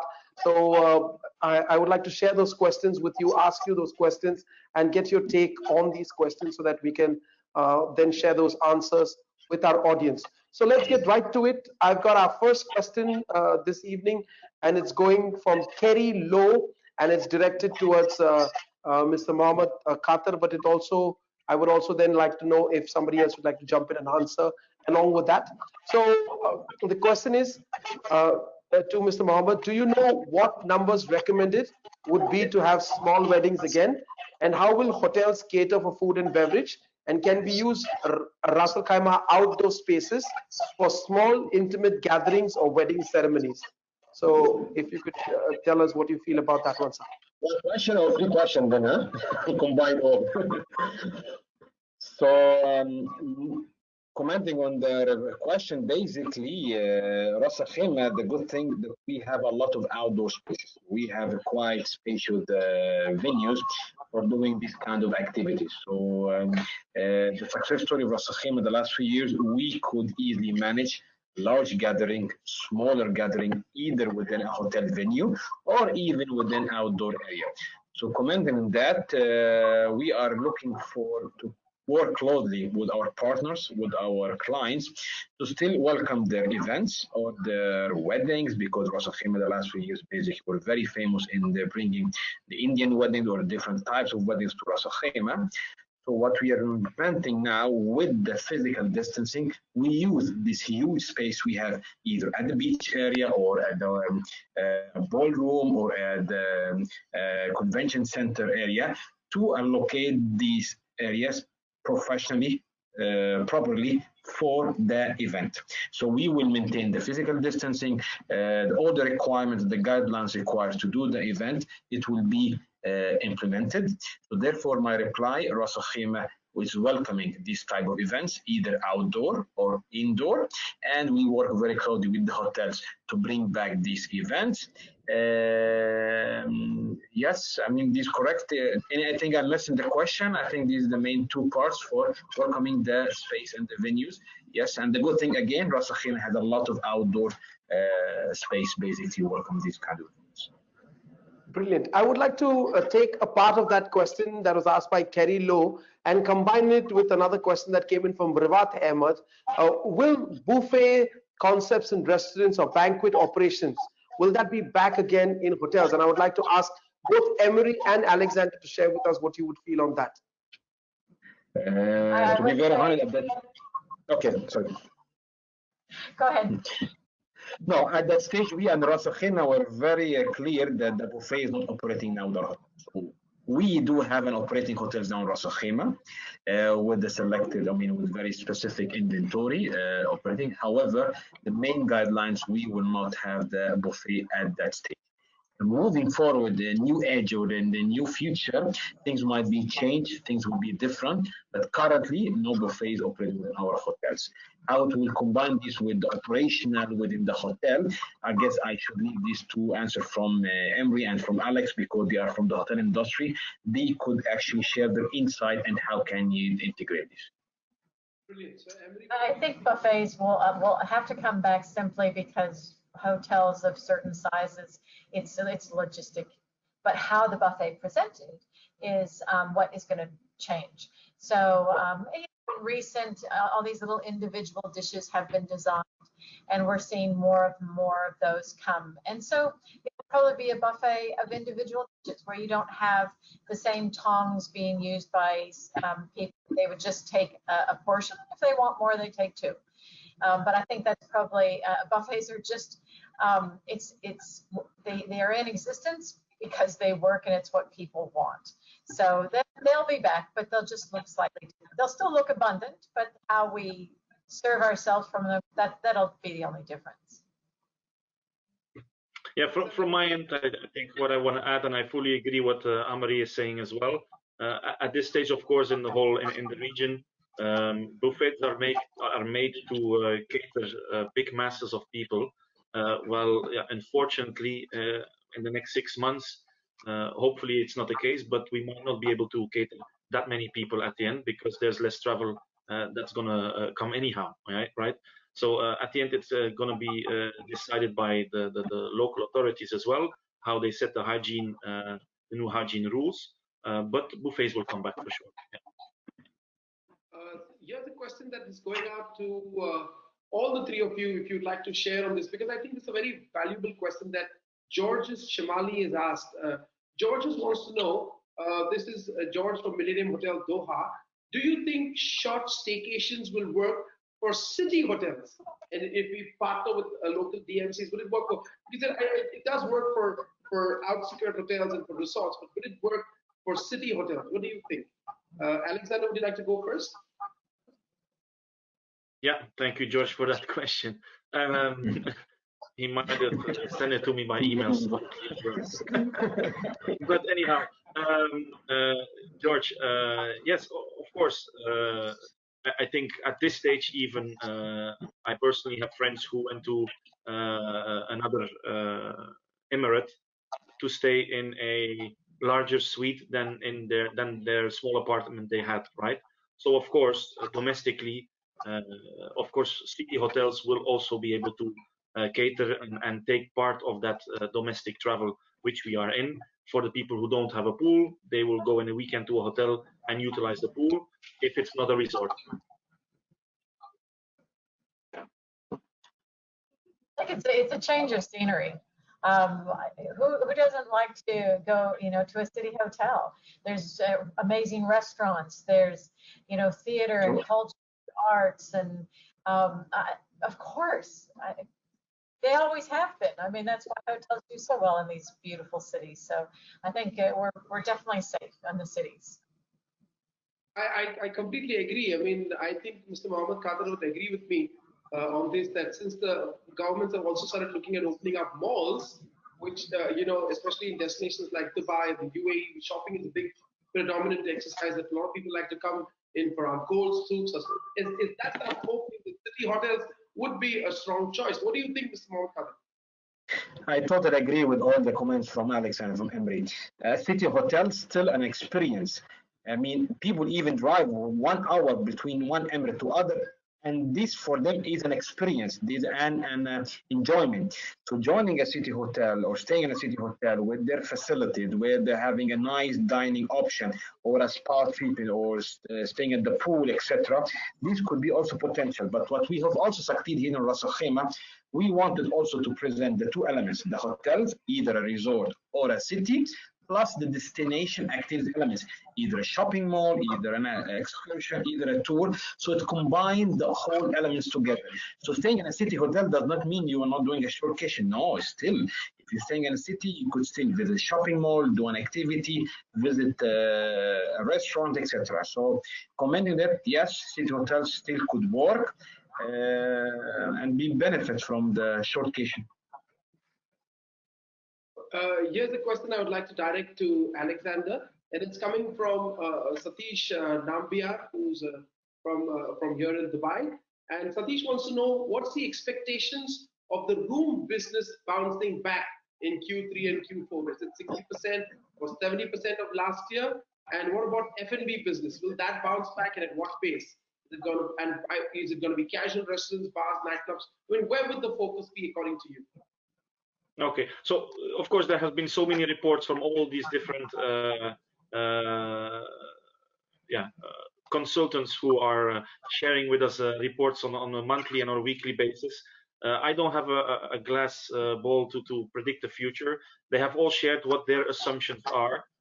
I think personally that the moment we have full clarity on when the travel can come back to, for example, now Dubai in this stage, and depending on all the factors which I mentioned before, things might go pretty fast. But it depends on which destinations are open. So I would love to put the percentage on there, and I would love to say Q4 will going into 50-60% occupancy in Dubai, but that depends all on how Q3 goes into setting up the borders correctly, the airlines being safe, and then of course Ministry of Foreign Affairs and tourism authorities doing their job, which is for Dubai the case. Ras Al Khaimah is doing it as well, but it's the safety that counts. So it's tough to tell for rooms. I don't want to stick a number to it, but what I do want to stick to is the moment it goes open, human beings are very, very resilient, and it will go very fast. Yeah. So the moment they feel comfortable, you see then every poll, everybody wants to travel. Yeah. They are, if I say sick and tired of staying home, that's what it is. Everybody wants to travel. It will come back. For F&B, I think we already kickstarted. It happened already, but on a 30% occupancy. So it's now step by step, seeing which hotels, which restaurants, which independent restaurants are opening. We are opening our restaurants as well, and you see a gradual uplift in revenues and in people and in footfall. Yeah, it's a matter of the people feeling more confident, and that will happen. Again, the moment that happens, it will go very fast. Brilliant. So I would like to direct a question to Emery. Emery, because you've been heading so many hotels all over the world, and of course, and you mentioned something in your presentation where you said because of your experience with the tight industry in Australia, you could actually run a hotel on a dime. So here's a question that's coming also from Mr. Nambiar. It says, what is the attrition expected in Q3 and Q4, and what kind of talent will be available in excess for the hospitality industry at that time? So what kind of people should be wary that they need to maybe look at changing their skills, or what do you think about that? We've been talking about disruption for years in different segments, and now it's finally come to us. And the digital introduction of meetings, it's a huge impact on hotels. I mean, hotels are purpose-built for meetings. So it's experience is going to count, because I think, like Alex has said, show us the money, show us that you can do this job, and it's going to be at every level. So there's not going to be much room for average. And Q3 and Q4, we know that a lot of hotels have let staff go at all levels, from directors down. And so there's probably some great talent out there. I imagine that some people have spent the last 3 months thinking, oh, is this the industry I want to be in? But I have to agree with Alex that we are resilient, and we'll come back, and tourism will come back, and I can't wait to travel. Everybody I know is just itching to get back to feeling normal and experiencing life and living free again. And travel is a very important part of that. So from a talent standpoint, there are going to be great people in market, but it's the people who are going to get picked up first are the ones who have a proven track record, and they probably haven't been let go in many cases, because when you're running a tight ship, you can do it, but you have to have the best team. So you can't run a 5-star hotel on a dime if you don't have people that understand productivity and multitasking and being able to do it all with a smile. So if you've ever considered or gotten feedback that you're in the average category, maybe you want to think about doing something different, because hospitality is going to need superstars. To follow that up with another question that came in from Mohammed Shahrukh, I think he said, any suggestion or advice for students? So I think you sort of covered it, that you can't be average anymore. Alexander, do you want to add to that? Any advice for the students? I think it's a perfect time for students to showcase what they can right now. For operators and for hotels and general managers, I think they might be the dream staff to have right now, but they need to be competent. So it might be a quick turnover, if not, but it's an opportunity, absolutely. I have a question for Mr. Khater that's coming from Shan Mehta, and it's a question with a little bit of a suggestion. So it's on behalf of all UAE-based DMCs, we would like to ask Mr. Khater if there's a proposal of the government of Ras Al Khaimah to waive the restriction on vehicles licensed outside the UAE, outside Ras Al Khaimah, from picking up guests from hotels and other tourist sites. If the waiver could come through, it will encourage DMCs with limited fleets to suggest using Ras Al Khaimah hotels more. So, do you have to say anything to this, sir? Yeah, as you said, a suggestion. Basically, Ras Al Khaimah implemented this with the RAC. And it's not only Ras Al Khaimah, this also the same regulation basically in other Emirates, either in Ajman or Abu Dhabi for the Dubai-based vehicles or buses or coaches, etc. What we have managed to engage with RAC Transport Authority to work very closely and introduce to them our partners who are very keen to bring the tourists and the visitors to Ras Al Khaimah. And we try to find a win-win situation for the DMCs and for the partners, and as well with the RAC Transport Authority. So yes, we are working closely with our partners and with RAC Transport in order to help support any business opportunity coming to our destination. And of course, any of the attendees, of course, they are very welcome, of course, to reach out to me for any further, of course, discussion. If not, Mohammed Qatar will pick up those people personally. I know how much he loves his destination. Thank you. It's rather done personally to us.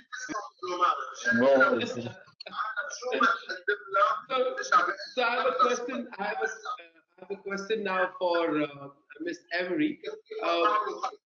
Revat Ahmad would like to know, what will be the future in coming days in terms of conferences, events, and banqueting business in hotels, because large gatherings are not yet permitted by country's government yet.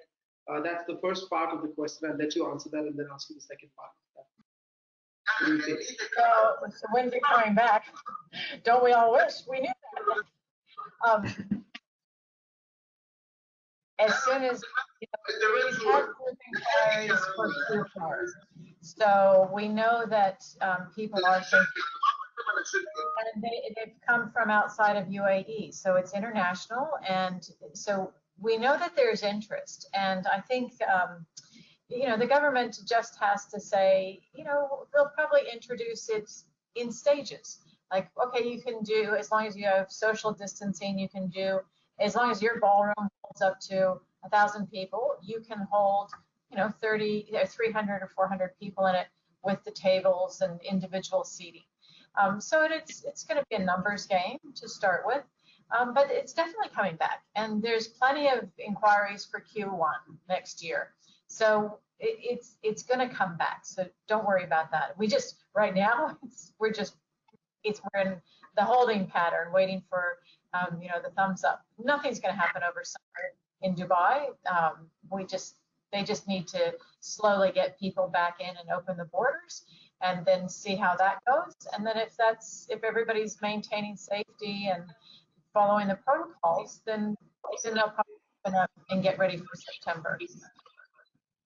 So here comes part two of that question, coming from a different person. Adam D'Souza would like to know. He says, since restaurants have started opening up already, and we are having a lot of positivity that yes, events would come back in the near future. Maybe we would, incorporate social distancing norms into our events. But what about nightclubs and bars at hotels? And what would be the new guidelines to host and operate events at these venues? Because these venues generally had a lot of energy involved in being close by, close knit to each other. So what kind of guidelines do you think guests might need to follow? And even if these kind of nightclubs and bars would kick off post-COVID, what do you think about that, Emery? And then I would like Alexander to also share on this. Look, the Dubai government's very conservative, and I do know that after a couple of drinks, you might forget some of the guidelines. You might not maintain social or any kind of distancing. So they recognize that this is an issue, and so they've let restaurants open and they've let alcohol be served, and they're watching what happens. There are a couple of restaurants that are more famous for their cocktails than their food, and the behavior is a little bit nightclubbish, and we've seen this come out. So is it having an impact on numbers of cases? That's the big question. So if this opening, and restaurants can have full capacity now as long as your tables are separated by 2 meters.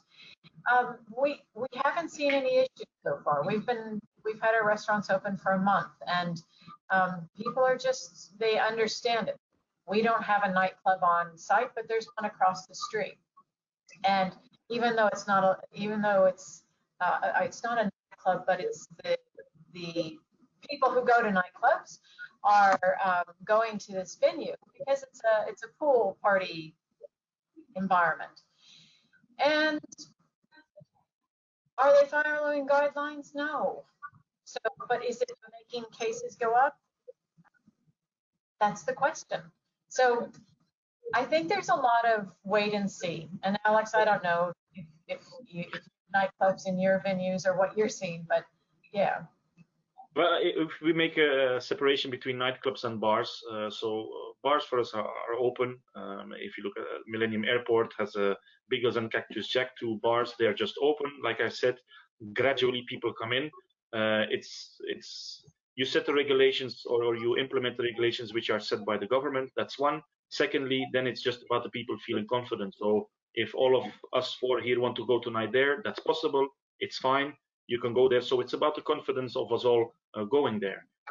If there's music played a little bit later, so be it. You can still stay and listen to the music.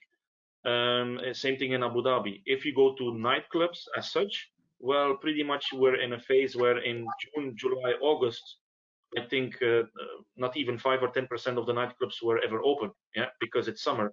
So there's not much people anyway. Majority of the nightclubs closed during summer.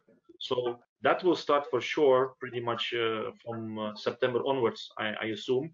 But with a restricted number of people, I'm not sure. I think it will just start and lift off. You cannot have a nightclub open where you have a social distancing of 2 meters. It's not possible. So then you better don't open. So I assume my assumptions for Dubai or Abu Dhabi is by September you will have the regular business coming back to bars and clubs. Alexander, since you've just been speaking, I would like to continue with another question that's coming from Pushpanjali. When will my segment be estimated to swing back into Dubai? And when can we start focusing on that? And how can we optimize the revenue with all these limitations and restrictions in place? Again, my business right now depends on the number of people. So, and again, the confidence of the companies. If I run a company right now, do I want to take a risk to bring 100 people of my company together in another destination with the risk of being infected? No, of course not.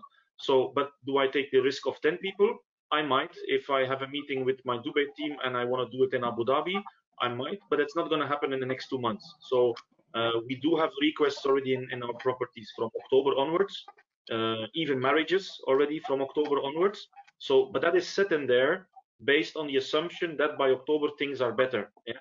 So for the next 2 months, June, July, even August, everybody will watch what's happening. Yeah. And when those restrictions are a little bit soft and people feel confident, it will happen. So for the people the person who asked that, who's in hospitality or in a hotel, don't count on anything before September. That's for sure in terms of MICE. If it's somebody who wants to organize something, I suggest to do it after September as well to organize it. Makes sense. Thank you so much. I've got a couple of questions to go before we close down because we're running out of time. So here's a question for Mr. Khatal.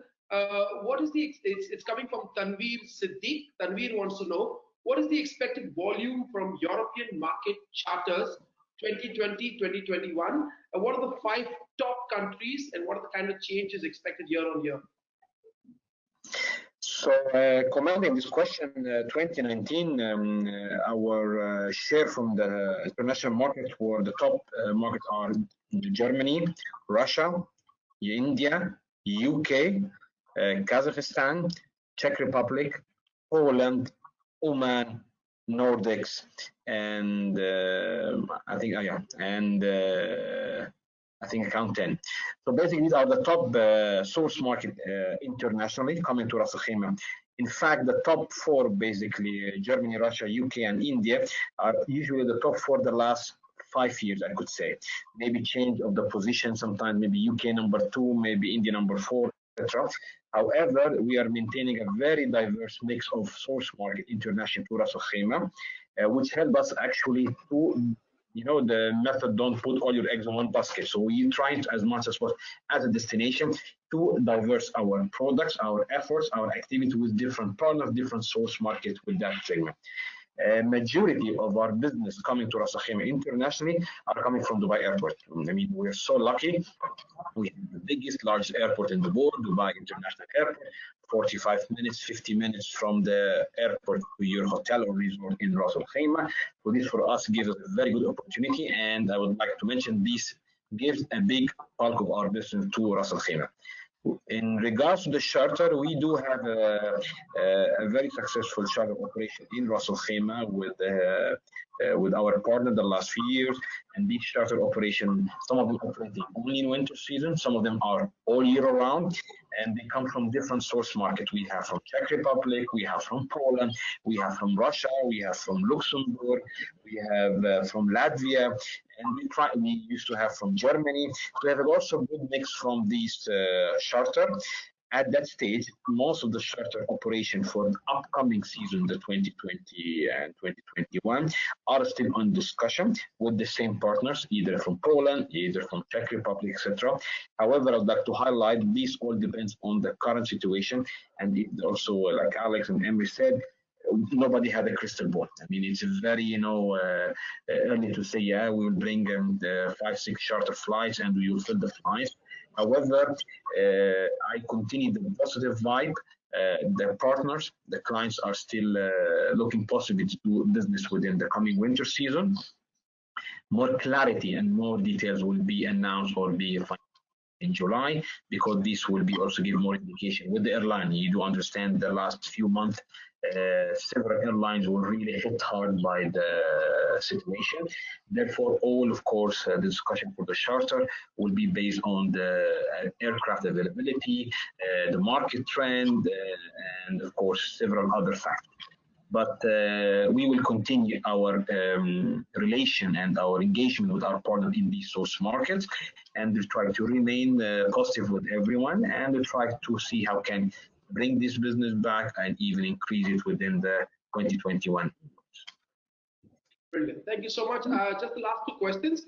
So a question now going out to both the hotel experts. Shan Mehta would like to know if the layoffs that have been happening within the industry, will they continue to happen, or do you think they've peaked, or they've plateaued right now? And if there are layoffs happening in the upcoming weeks or months, if they could happen, would the hotels actually spend time and look at how you can relocate the staffing that would be laid off? Is any such initiatives in place? I'll start. Look, we haven't laid off anybody. We asked people, we told them the truth. there's going to be a very big downturn in business. We have owners that are amazing and that actually care about people. We have a business to run, and we have to, make the hotel sustainable for the next 15 months. So we've said to our teams, you will have a job, but if you would like to go home and for the next, year to 15 months and wait for the business to come back, if you get a job in between and you want to quit and take your service, you're more than welcome to. But it's they've chosen to volunteer to go home on unpaid leave. They'll have a visa and medical insurance until the end of the year, as the government has extended all of this without any cost. And then we'll play it by ear. We don't have a crystal ball.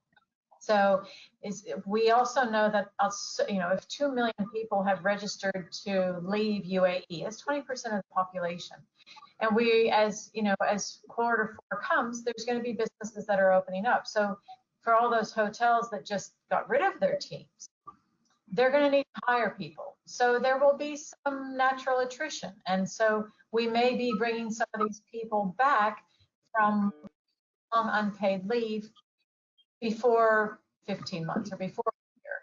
So it's right now we just don't want to let people go, but they're going on unpaid leave and going home and spending time with their family where their money goes a little bit further.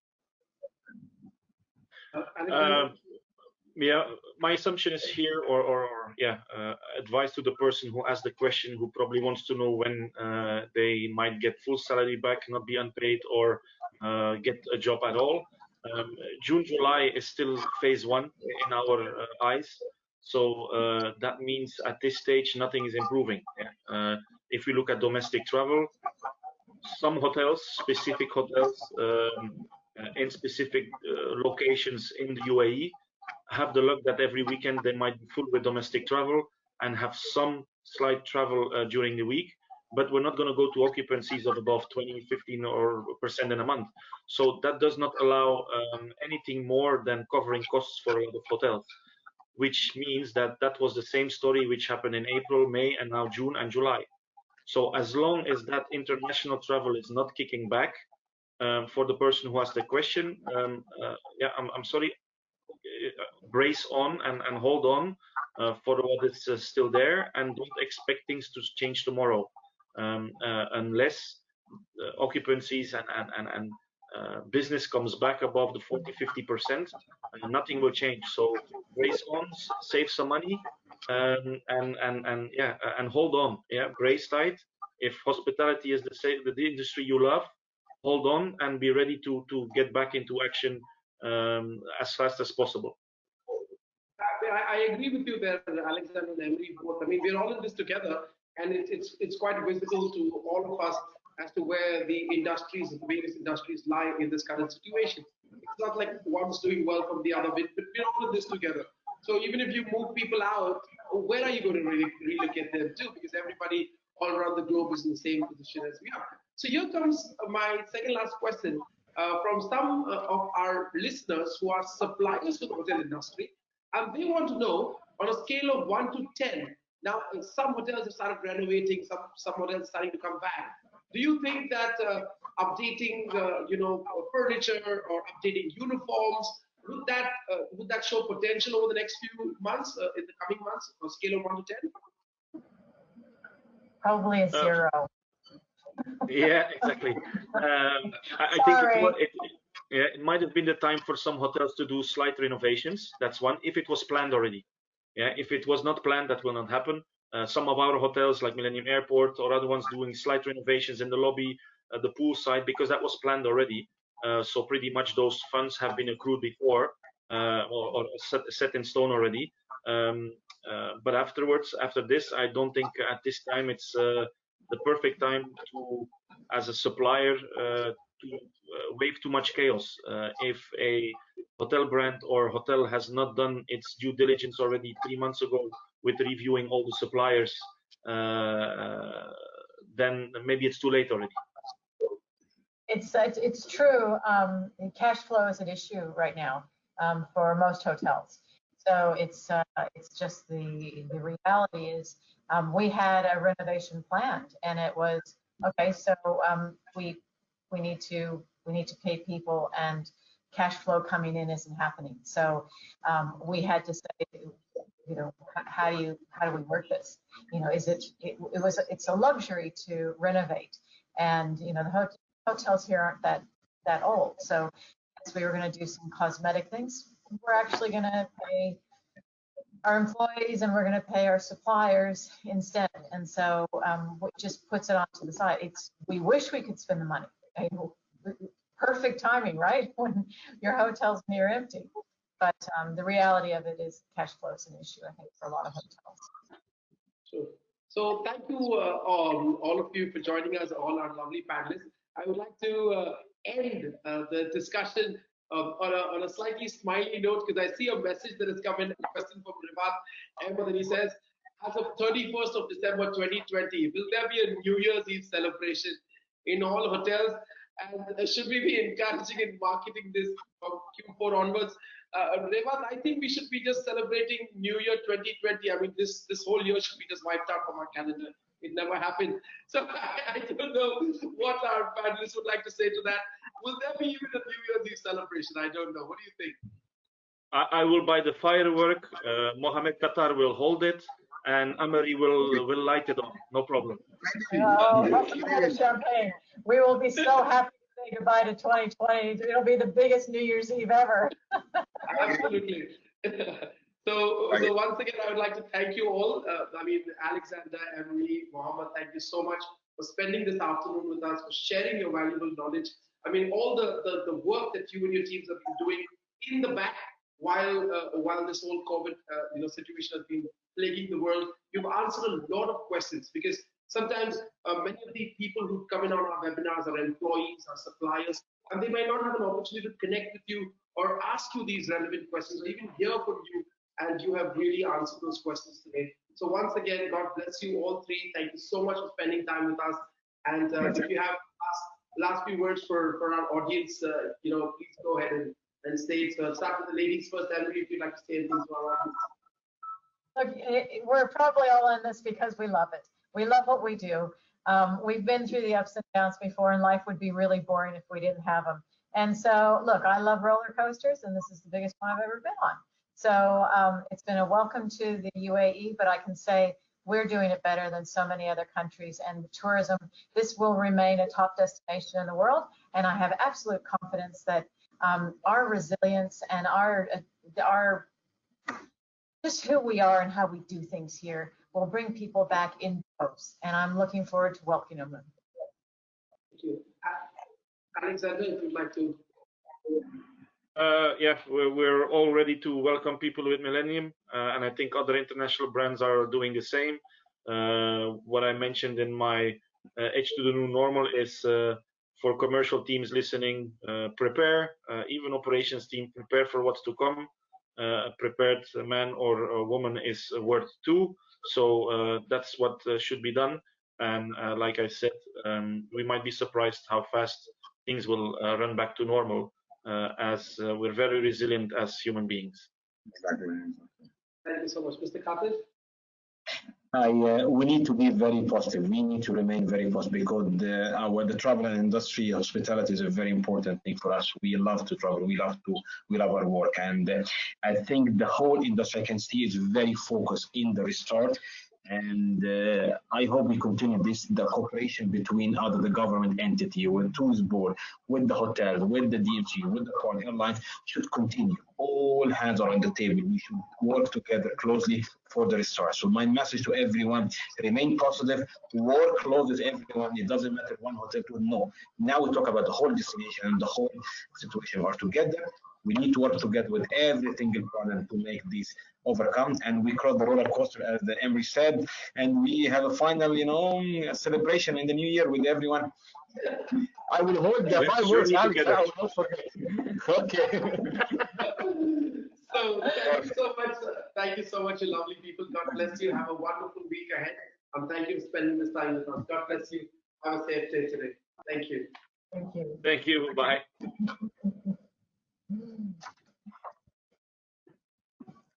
There you go, ladies and gentlemen, an absolutely brilliant webinar with so much of amazing information that was shared with us by our three speakers, professionals to the core.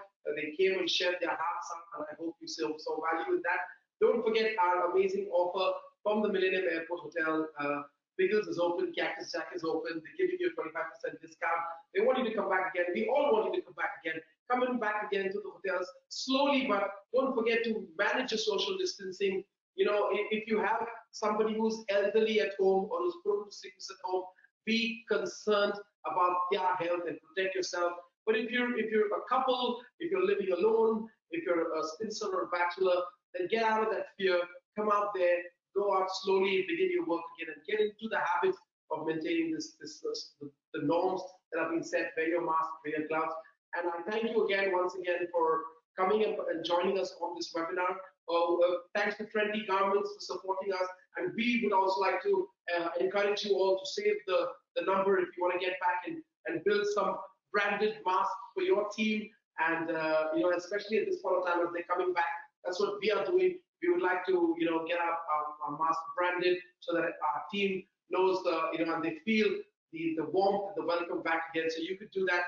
Get in touch with Trendy. They'll help you out with that. They've been our suppliers for a long time, an amazing group of people. And lastly, ladies and gentlemen, if you have a message for us, if you have a note or a thank you note for our speakers, or if you would like to basically say something or give us a suggestion, please follow us on our social media websites, our social media handles, which we will share with you. And this is our social media handles on the screen in front of you. Just Ticket Magic, Dubai, Pure Magic Events. So anything you would like to share with us, you have a question to ask for our panelists, or you have a suggestion for a future webinar, please let us know. We would love to hear from you. Thank you very much for joining us on Webinar Tuesday. Next week, we're going to be doing an absolutely brilliant webinar. We're talking about the entertainment industry. So this week, we spoke to the hotel industry and the hospitality industry, tourism industry, asking them how they're coming back. Next week, we're talking to the leisure and the entertainment industry. We're talking to the malls, we're talking to the amusement parks, and we're asking them what are they doing, because summer vacations are us, the kids are at home, they want to get excited, you're unable to travel on your vacation. So the best thing to do is for us to make use of what's available to us right here in the UAE. So we're talking to our leisure and entertainment industry professionals. We're asking them how they are preparing for welcoming back guests into the malls, into the amusement parks, and into the various entertainment destinations. So make sure you don't miss out. Make sure you register as soon as possible for our next week Webinar Tuesday. Don't worry if you've already registered once, you just got to go in there and say, I'm interested in watching. We would love to see you again with us next week. And until then, you do take care, be safe, be healthy, and have an amazing and awesome week ahead of you. Thank you so much, and God bless you. Thank you for joining us. My name is Errol Govius. I'm the Managing Director of Pure Magic Exhibition and Conference Organizing, and I would like to sign off on this Webinar Tuesday episode, wishing you the very best life has to offer. Thank you. Take care.